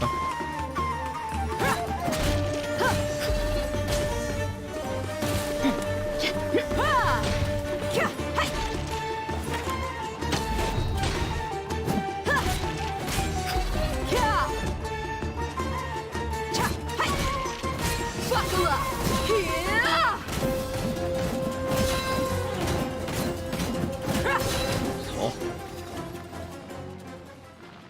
Lol. She's so strong. Enough fighting. We all know each other, and I don't want to take things too far. Just bring Kusela to me. There's no use hiding him anymore. Did you understand a single word I just said? Or do I need to bash your skull in some more? All right, everyone, let's all just calm down for a second. Dehya, the boss can't come out and see you anymore. He died a long time ago. What? Badge. Seems like you've been out of the loop for a while. Guess that's for the best, though. At least, that's what the old man wanted. When did he die? What happened to him? A few years ago, Kusela broke up Dakan al-Akmar and went to the Deshret's Relics headquarters by himself. So is that when you guys started acting up? We would prefer to call it taking revenge. Every last person in Deshret's Relics must pay in blood for what they did. That's why they turned on each other. All motivated by revenge. Let me start from the beginning. Dehya, do you know how the head of the Relics maintained order internally? Overwhelming strength and unquestionable authority? Those were a part of it, yes. But just those on their own weren't enough. They had another tool at their disposal. They called it a person's record. Regardless of whether they joined by their own will or were coerced, every person in Deshret's Relics were forced to leave a record of themselves at headquarters. Whether it be their deepest sin, some unforgivable act, or their most immoral exploit, the record served both as a symbol of loyalty and the perfect material for blackmail. So you mean Kusela thought there was no escaping the records? That's precisely it. Every one of us have a record. Me, Bashar, Tikriti, and all the boys who grew up with Dehya and ended up joining our ranks. But you, Dehya, You were never asked to provide a record, were you? I never even knew this was a requirement. You were probably the only person in all of Deshret's relics who didn't know about it. Ever since you were born, Boss had been trying to shield you from this organization's sinister rules. Pretty fucked, Not only that, but he also banned all of us from committing any nefarious acts. He said he'd take care of the dues we had to pay regularly to headquarters. But in the end, he was just an ordinary person. What could he do? He was forced to go to headquarters again and again to account for missed dues and incomplete records. He'd come up with all kinds of excuses and get beaten up as a result. We all knew he was doing that for you. He wanted to get you out of this world, no matter what it took. And that's why he became a shell of himself and couldn't walk without a cane. Wait, but that doesn't make any sense. I didn't know about any of this, and I'd never seen him get injured or beaten. Because you were too young at the time. How would you ever tell between wounds from a beating and wounds from battle? When you left home after this is that actually final kind of argument tragic. with him, he seemed to age by a decade overnight. Even his hair went gray. So even the blazing beasts were... Yep. It was all his doing. Had he not arranged them to come to you, you probably would have been reduced to a pulp before you ever left the desert. A few years ago, Boss said he needed to make another trip to headquarters. He was already pretty weak then, and we all assumed he was going to get beaten again. I suggested that he hand the role of leadership over to me, but he said there was no longer any need, since the Khan al-Ahmar would soon be no more. His words made no sense to me, but that night, we heard that a massive fire tore through headquarters and razed everyone's records to ash. Everyone gained their freedom that night. Many members fled, not just from our ranks, but from the other brigades as well. Damn. But how could we leave with a clear conscience? All of us who knew exactly what had happened. The boss can't have just died for nothing. Those heartless jerks at headquarters took him from us. From that point on, the sole purpose of the Khan al-Ahmar became revenge. The big fire that Boss started was quite a blow to headquarters' strength. It's given us the opportunity to launch our attack. Even though we're outnumbered, we vowed to see our revenge through to the very end. But Deshret's relics haven't been the only victims of your revenge. There were people from headquarters who changed their names and went into hiding. Some fled to other brigades, and others escaped to the rainforest. But we won't let any of them escape our wrath. They'll all pay for what they've done. We've suffered plenty of losses as well. To keep going, we need an enormous amount of supplies, from food and medicine to weaponry and explosives. All we can do is exchange our loot from Mora, and then use that to get supplies. We forged Boss's handwriting and sent out many letters to his former friends. Thankfully, many people were willing to come to our aid. We were also able to attract many mercenaries who shared our goal. We've endured unspeakable pain to win many impossible battles. Deshret's relics have become weaker and weaker, and now we finally have an opportunity to directly strike their headquarters. Paimon doesn't know what to say anymore. Responding to violence with more violence will only cause more pain. Do you have any idea the amount of damage you've done? We do know right from wrong, but we were sinners from the very beginning. We do not deserve the freedom that the boss won for us with his life. Boss always loved his old-fashioned hero stories.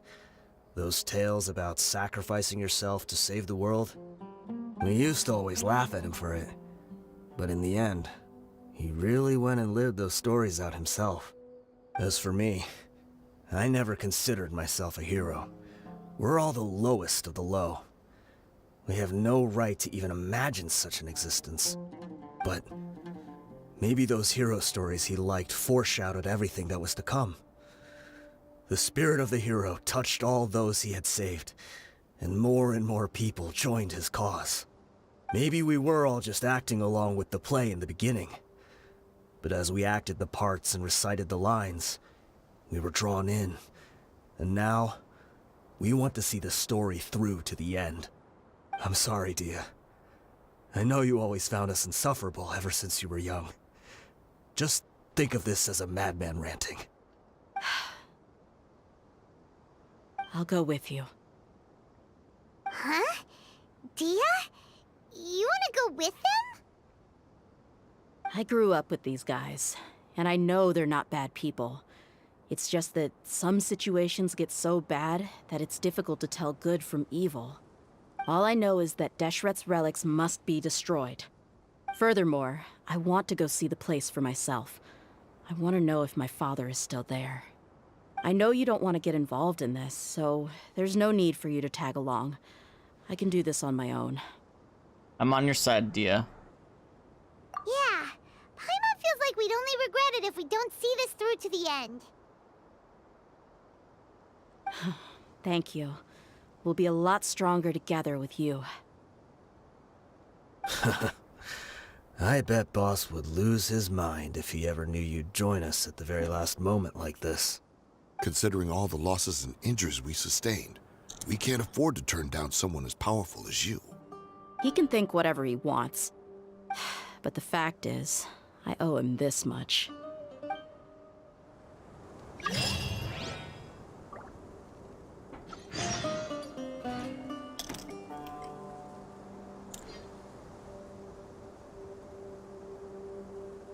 I'm guessing my mystic ore went to the mailbox.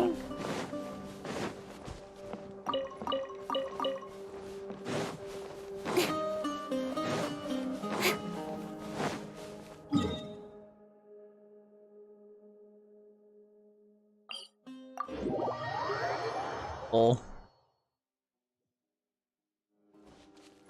The sun is out. Our work's done for the day. Shall we take a stroll?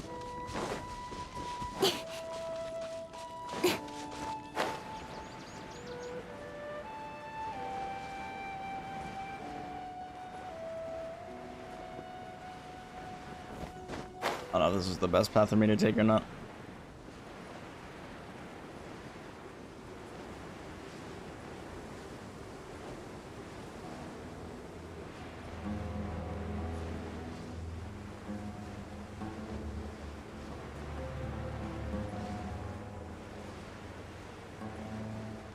Why'd it get so dusty all of a sudden?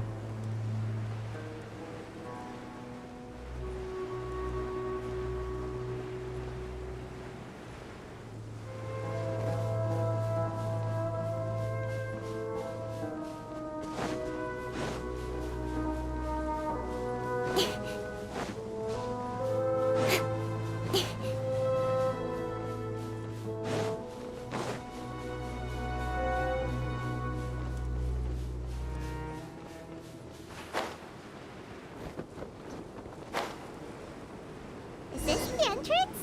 We sure didn't run into much trouble on the way here. Should be.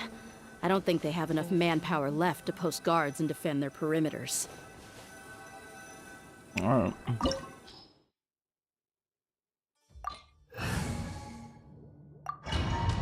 Domain time.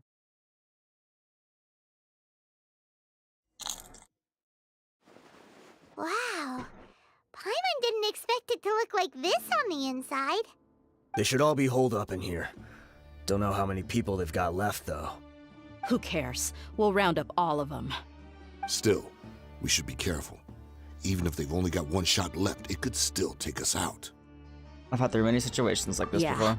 We'll know what they're really capable of once we've landed some hits on them. Deshret's relics may have been a force to be reckoned with before, but their name means nothing now. Yeah, they don't stand a chance with you here. I'll take the lead. I've been here once before.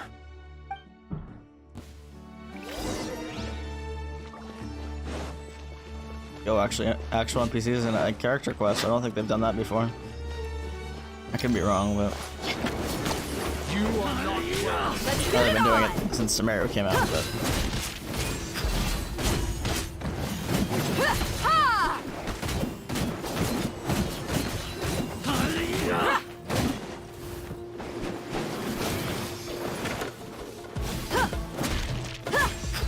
oh.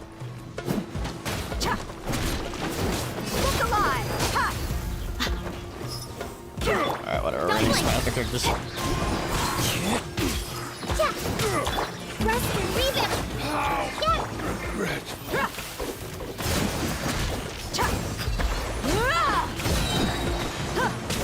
You're dead meat! Orange. Buckle up!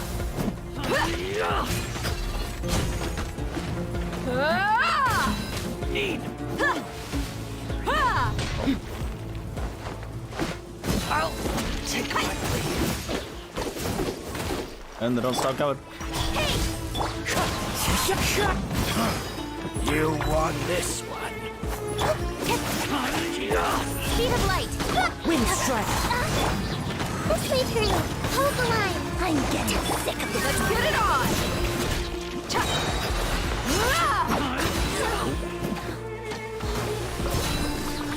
You asked for it.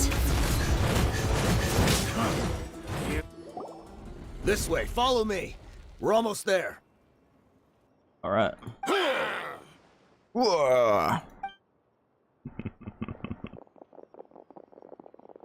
Wait! They went charging ahead without checking for any traps! Maybe this is a trap itself. Hey, you guys okay? It seems like we just got trapped in here. Don't think we triggered anything else. Watch out, the enemy's coming from ahead. Well, now that things have come to this, seems we'll have to fight our way through. Don't worry about us. How can We they knew hear us through the something like this could How happen. can we hear them through the Go and bricks? take a look around. There could still be another way through. Let's go! We can't let the boss down! Let's check if there's another way! The sooner we can make it through to help them, the better. Let's see. I think I see a way through over there, but it's being blocked by something. Let's try our luck with that mechanism. Okay, let's go! Let's go, Peebo the baby.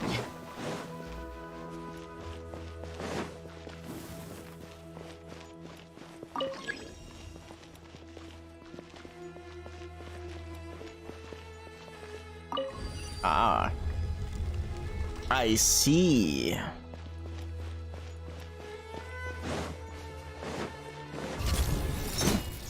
Buckle up! Hey! Grow! Yeah! Don't blink! Nowhere to hide.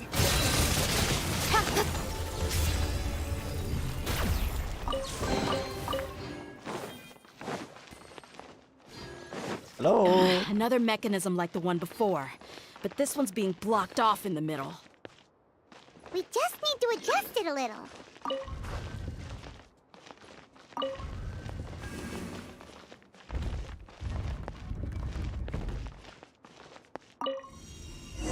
Easy.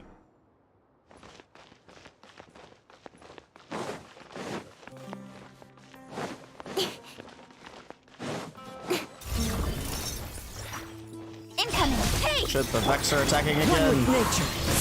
Committed to memory! Yeah, allow me! Speed of light!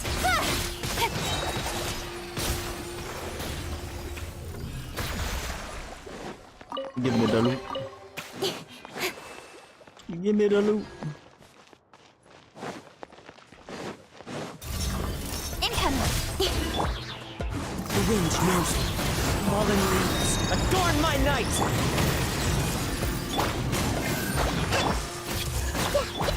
Look alive! You're dead meat! Oh, they aren't really meat, Dehya.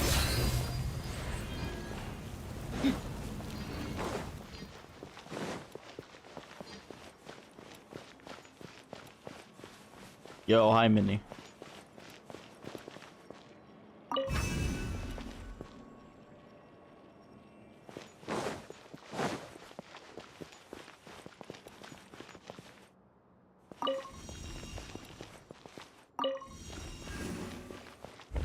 Back from the dead.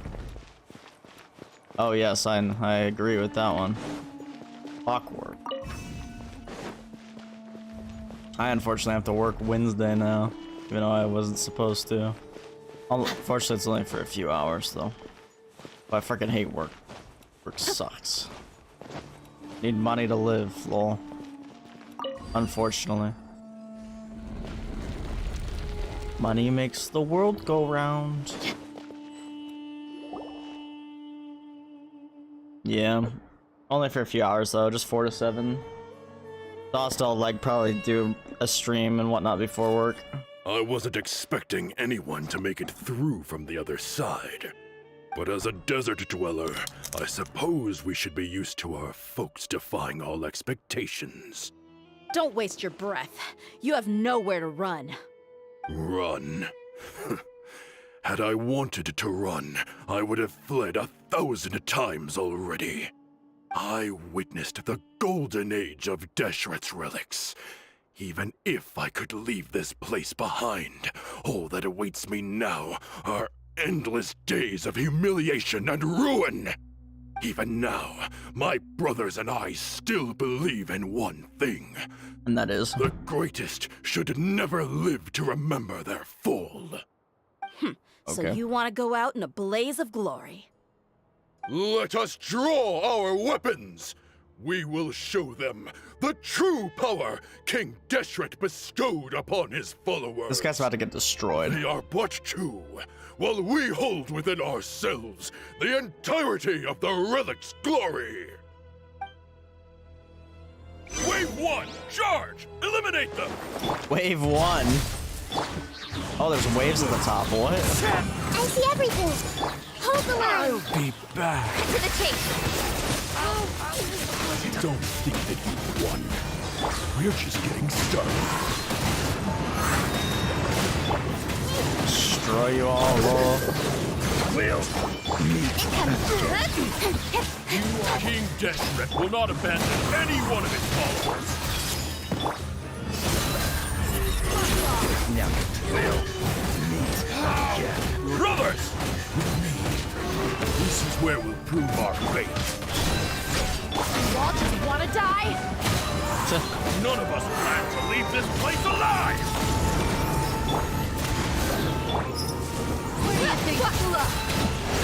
Goodbye. You're dead meat!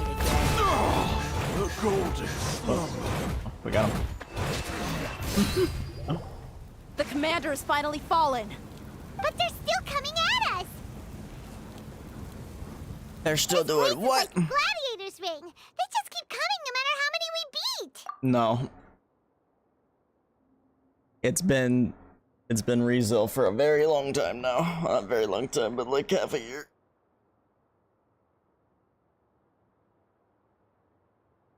Recovery is still good though. You still want some recovery. I recommend running recuperation on your boots though. Because when you pick up an orb of power, you instantly get 70 HP, which is like over a third of your health. Yes, keep fighting! There's no need to fear, and no need to back down! This is our last stand! When the next wave comes, try to draw away their attacks. I'm going to see if I can take out that high platform.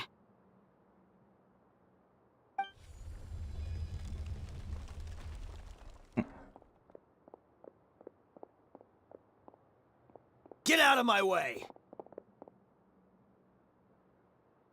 Come and face me, Michel! Ugh, so they've broken through the front as well. Apologies, Lord Michal. They fight like absolute madmen. No matter how much we throw at them, they just keep coming for more.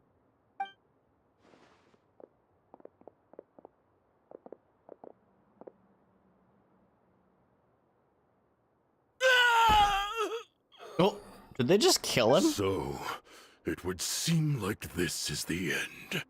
Time to pay for everything you've done, Michel. You think I would give you that opportunity? I will be buried in the sand alongside all the rest of our fading glory.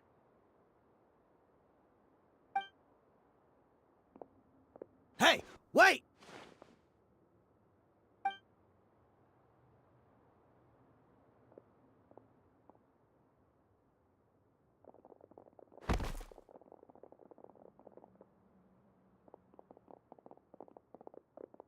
We were too late. It's over. There's no more need to fight. But if you're still going to cling on to your so-called mercenary's pride, then I'll give you all a good beating as well.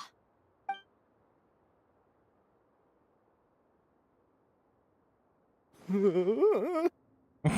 Dehya! I found the mechanism. I'll get you all back up here right away.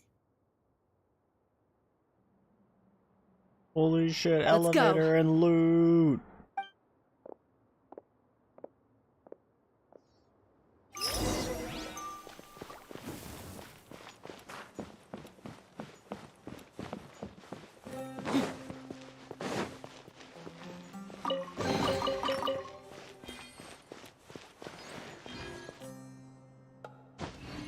Elevator?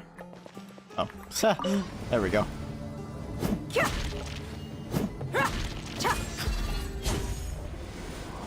Who are you filthy rats? And why are you always pestering us? You call yourself a member of the infamous Deshret's relics, and you still can't even tell who's made it all the way to your headquarters? Who knows what intent a bunch of rats may have? We try to catch a couple, and you all just show up on the other side instead.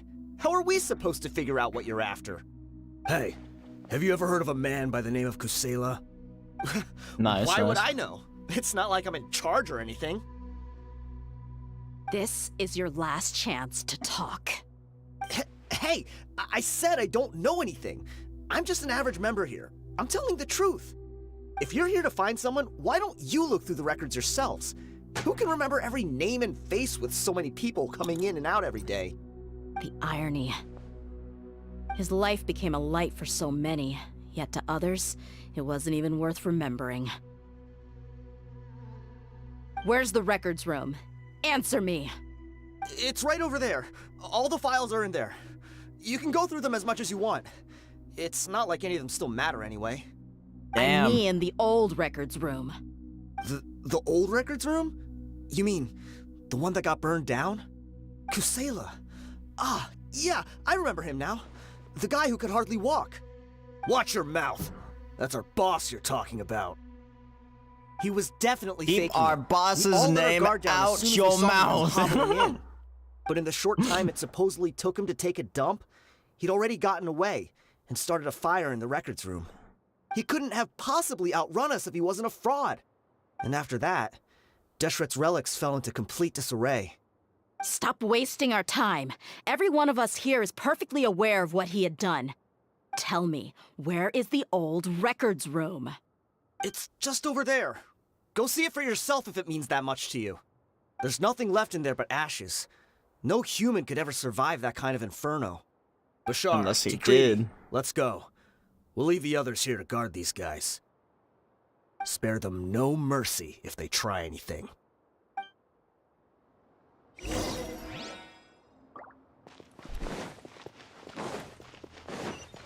What do you mean?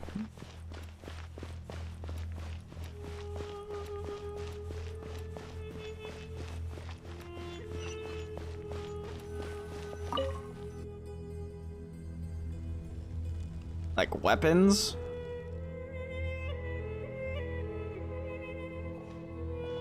So, mean- this was his final destination. It's How gonna... did he do it? Getting past all the guards with a limp and sneaking in here to start a fire?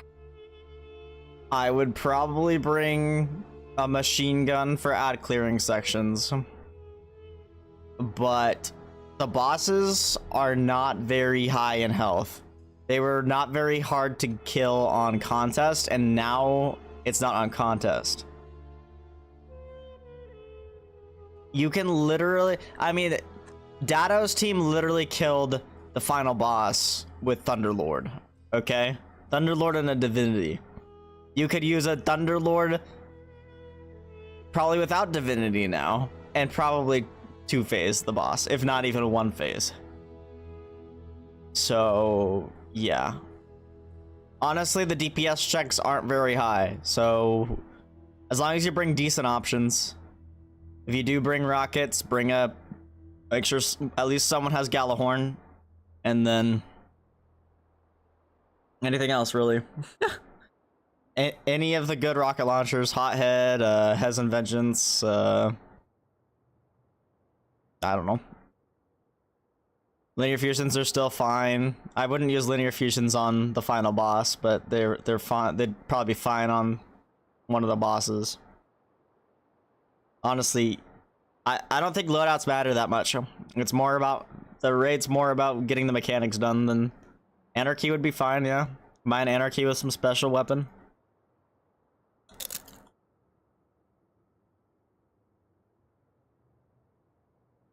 If he was nimble enough to do that, then he must have been able to get out of here after starting the fire, right? Dehya. I'm sorry. I know it's just wishful thinking.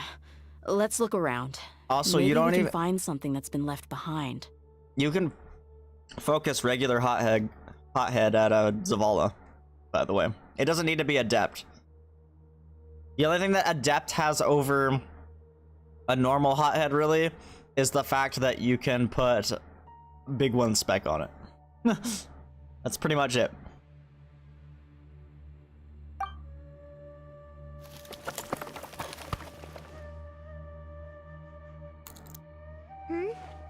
Is this a cane? It must be the one that Dehya's father used. Kusela. Thanks for everything, boss.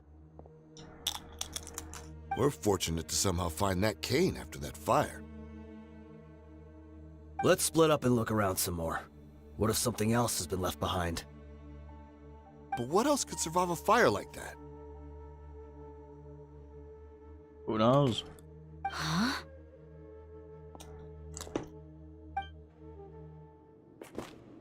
Oh, cutscene. Is she gonna break down? Oh, something's hidden inside the cane?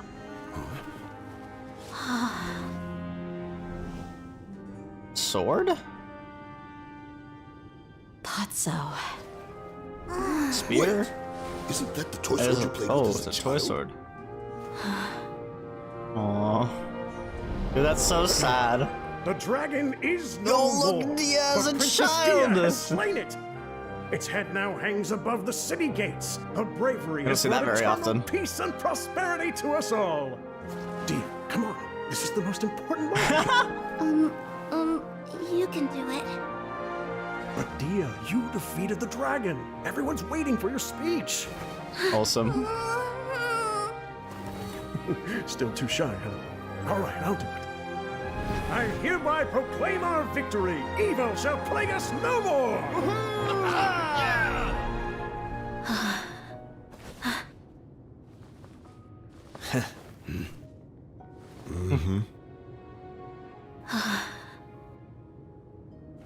I hereby proclaim our victory. Aww. Evil shall plague us no more, Dad. Yo! The whole story was shared with the Core 30, which finally joined the investigation in the name of restoring order. The members of Deshret's relics were brought to justice, and the members of... How are you supposed to read that? What's this? All on Paimon's tab. Don't you remember?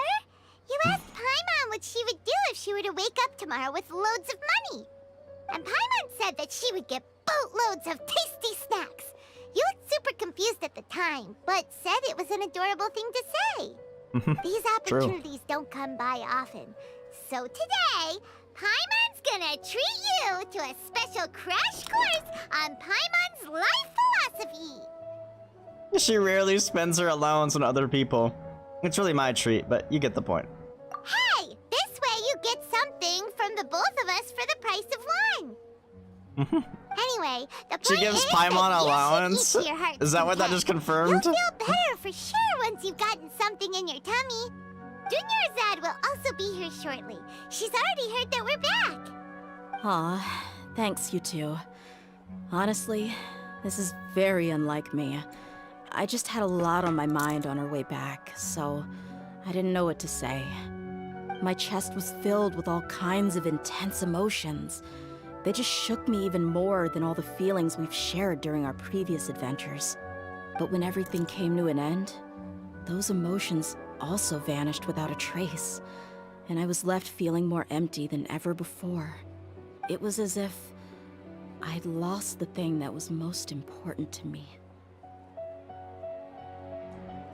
Everything just happened so fast. Yeah, you're right. To many mercenaries, Mora is the most important thing in the world. But perhaps to us, it's the most worthless thing of all. Idrisi and the others all used to say that they would quit if there was no Mora to be had. But when it came to avenging my father, there was no Mora to be made anywhere. My reality shattered when I found out that the father who always told me hero stories was in fact a bad guy. But look at me now. Am I any different? Despite all my promises about never forgiving him and never trying to understand him, I still went to such lengths to find out the truth, and nearly even shed tears for his sake. We're hypocrites. All of us. You should never question your true feelings, though. Yeah, you're right. It's just a pity that we often only recognize our true feelings after it's already too late. You're back! That line is real. Are all of you alright? Ah, there she is. Yeah. Many people from the Corps of 30 came over, and I just wrapped up everything with my dad. All I can do now is wait for their verdict. Huh? Dehya, you're looking quite down again. She just found out that her dad's dead. A lot happened while we were gone. Yep. Once Paya finishes telling the story, Dehya begins to cry. It takes some time for her to regain her composure, I think is what it said, my maybe? emotions better. I just... It's all right, my lady. You were hurt by all of this as well. Truth be told, I'm starting to feel a little guilty watching you cry like this. But Dehya, your pain must be even worse. You shouldn't need to comfort me. Hey, don't worry about me. If anything, this whole thing has finally shown me the difference between illusion and reality. My father probably thought that people could settle into new lives as long as they moved to a new environment. That thought has even crossed my mind a few times. It's like saying, what's wrong with adapting to a new life? However, there was always something deep within my mind that refused to accept it. This impulse brought me great turmoil, and even made me feel ashamed for turning my back on your father's kindness. But now that I consider it again, it all makes sense. The desert sands are a part of who I am, and I will never be able to lead a peaceful existence. I understand how you feel. That doesn't mean I won't be making any changes to my life, though. As an example, I'm now thinking about taking on some small odd jobs. It's just like Idrisi said. I also want to catch up to my father and become a character in his play. Even if the ending of the story may be childish and ridiculous, it won't really matter. Isn't that neat, though? Oh, you'll be a whole new kind of mercenary, one that's not out for Mora. Why don't we go for a change of scenery once we finish eating? What about stopping by the Grand Bazaar again? Right. You said you wanted to get a rug for your family. We'll come along too. It's always more fun when everyone's together. I can't thank you enough for taking care of me this entire time.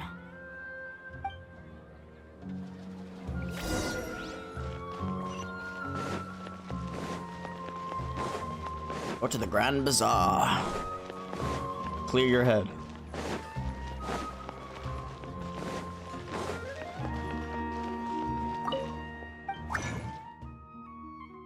Oh shit. I need to get crystal flies. Where's the crystal fly vendor? I'd pay good Mora for those.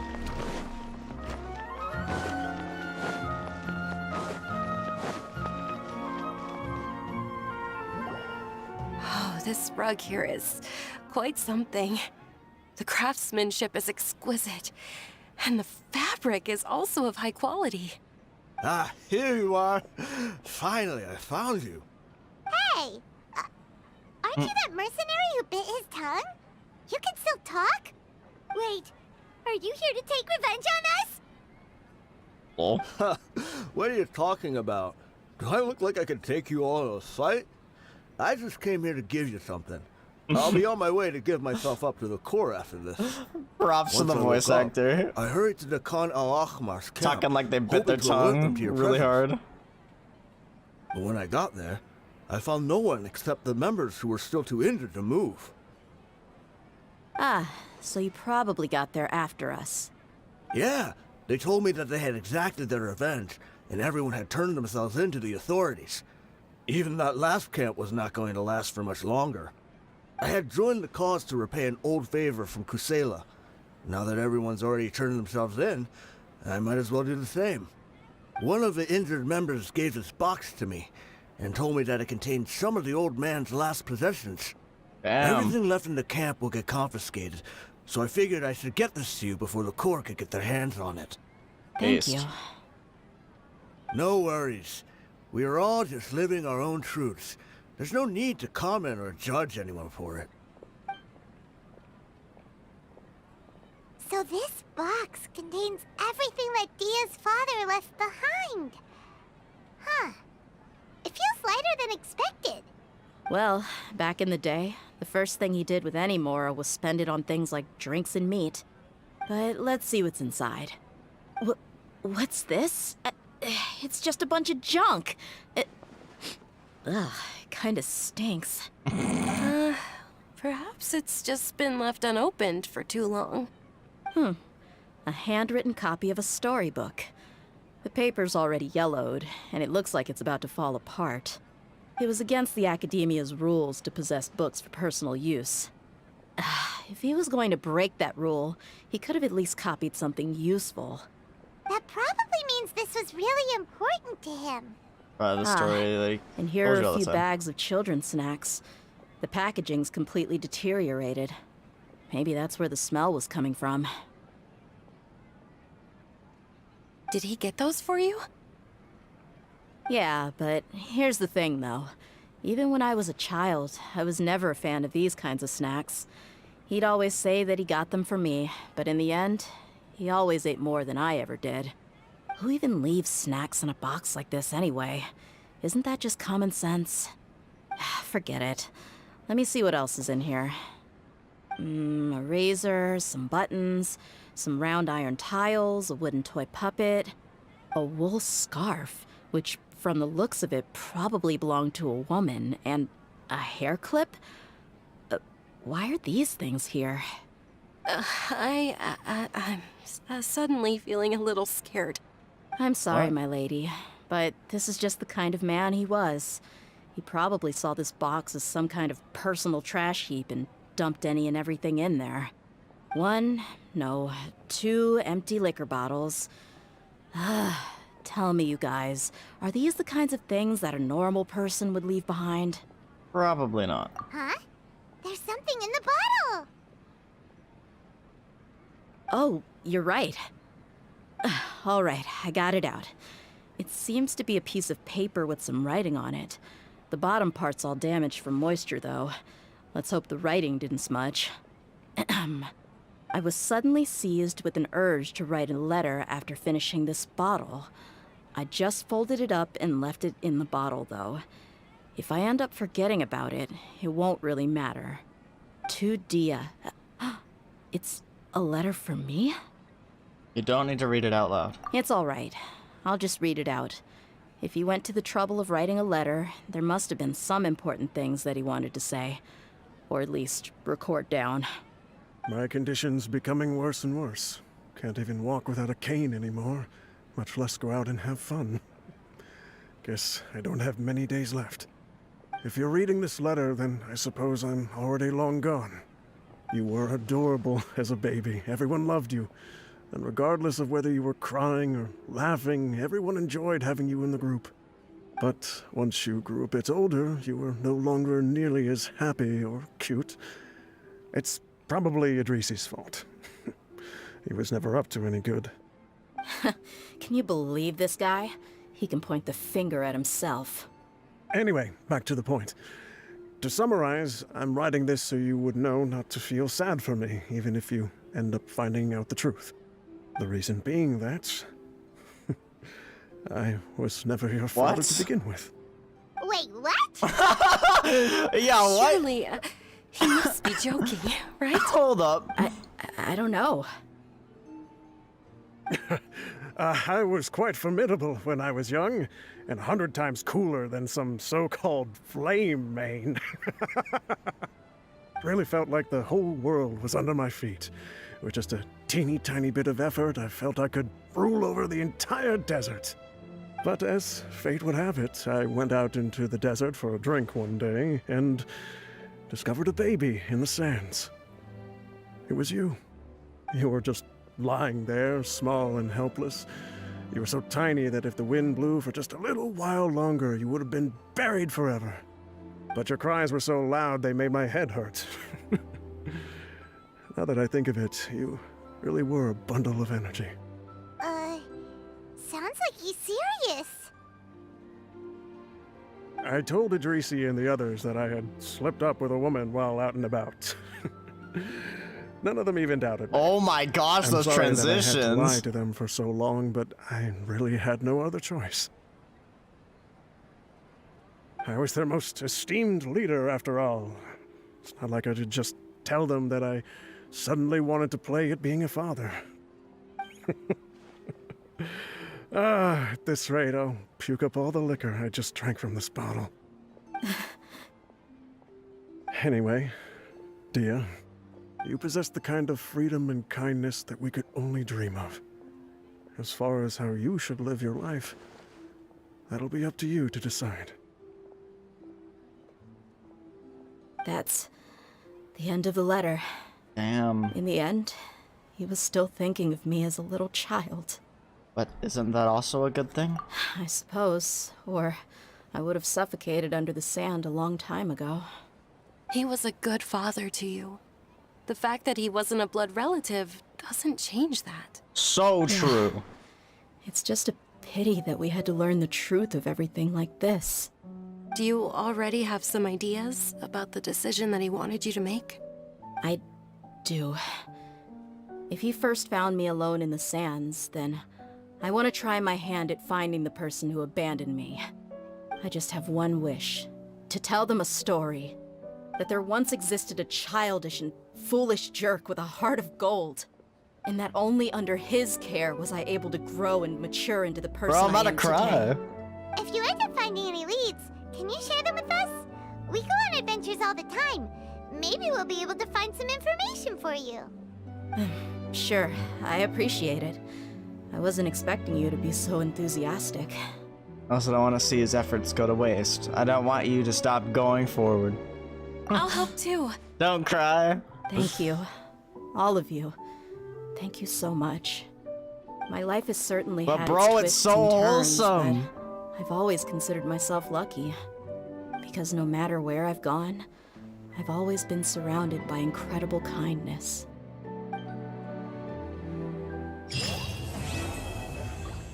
That is not what I expected. That is not what I expected out of a Dehya story. Holy shit. So she wants to find the person that abandoned her though, or the people. So maybe we'll see her real parents in her biological parents, I should say, in the future, in her next story chapter, if they do one. Then she's gonna fuck them up. No, just kidding. But damn. Damn.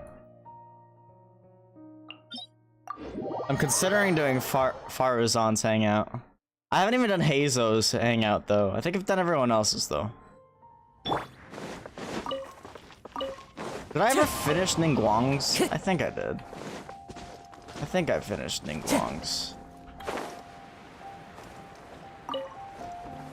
Time to go.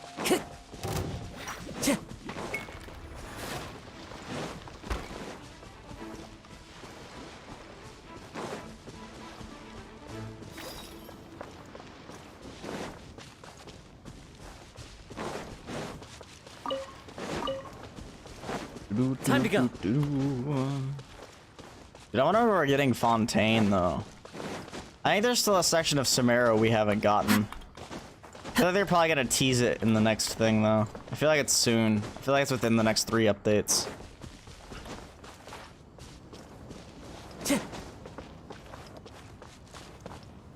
thought you already dropped Genshin, lol.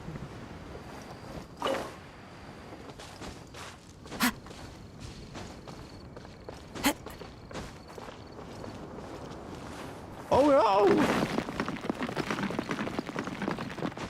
Then why are you saying might drop? You already did.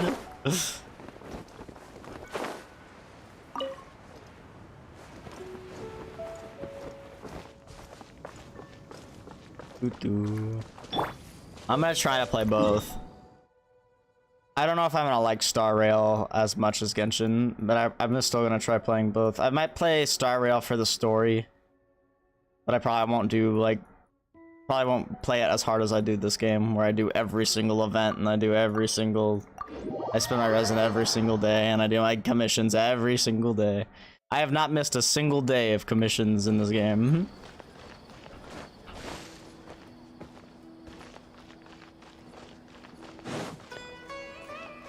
Okay. Add Astro. I think we did that. I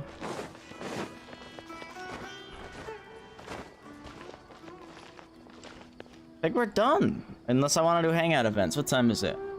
10:43? Maybe not. Maybe I'll do it tomorrow if I get up early enough. I don't really know. I've got to like figure out how I want to do my week now. Oh. Because like, now I work Wednesday. Not for very long and later in the day, so it shouldn't really mess with stuff too much, but... Tomorrow we've got weekly reset in Destiny, so there's gonna be a lot of pinnacles I need to do. And then I'm hoping to do a raid tomorrow, but I only got like 2 people that said they're interested. I mean, I could probably 4-man this raid, to be honest. If I got the right people, like if it was Damon, Nino, and Willow, I think I could probably do it. Gracie said maybe. But honestly, I think we could 4-man it. Easy. Easy 4-man.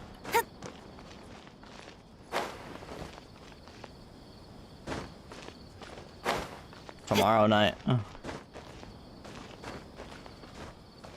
After Nino's uke lessons, probably. Well, actually, more than likely, probably after Willow gets off work, which is probably like 5 or 6. Oh, but 5 or 6 my time, which actually might be too late for Nino. Shit, I didn't think about that.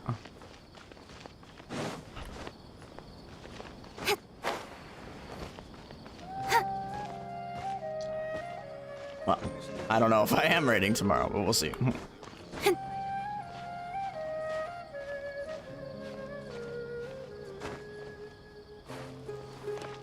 Graveyard shift. Oof.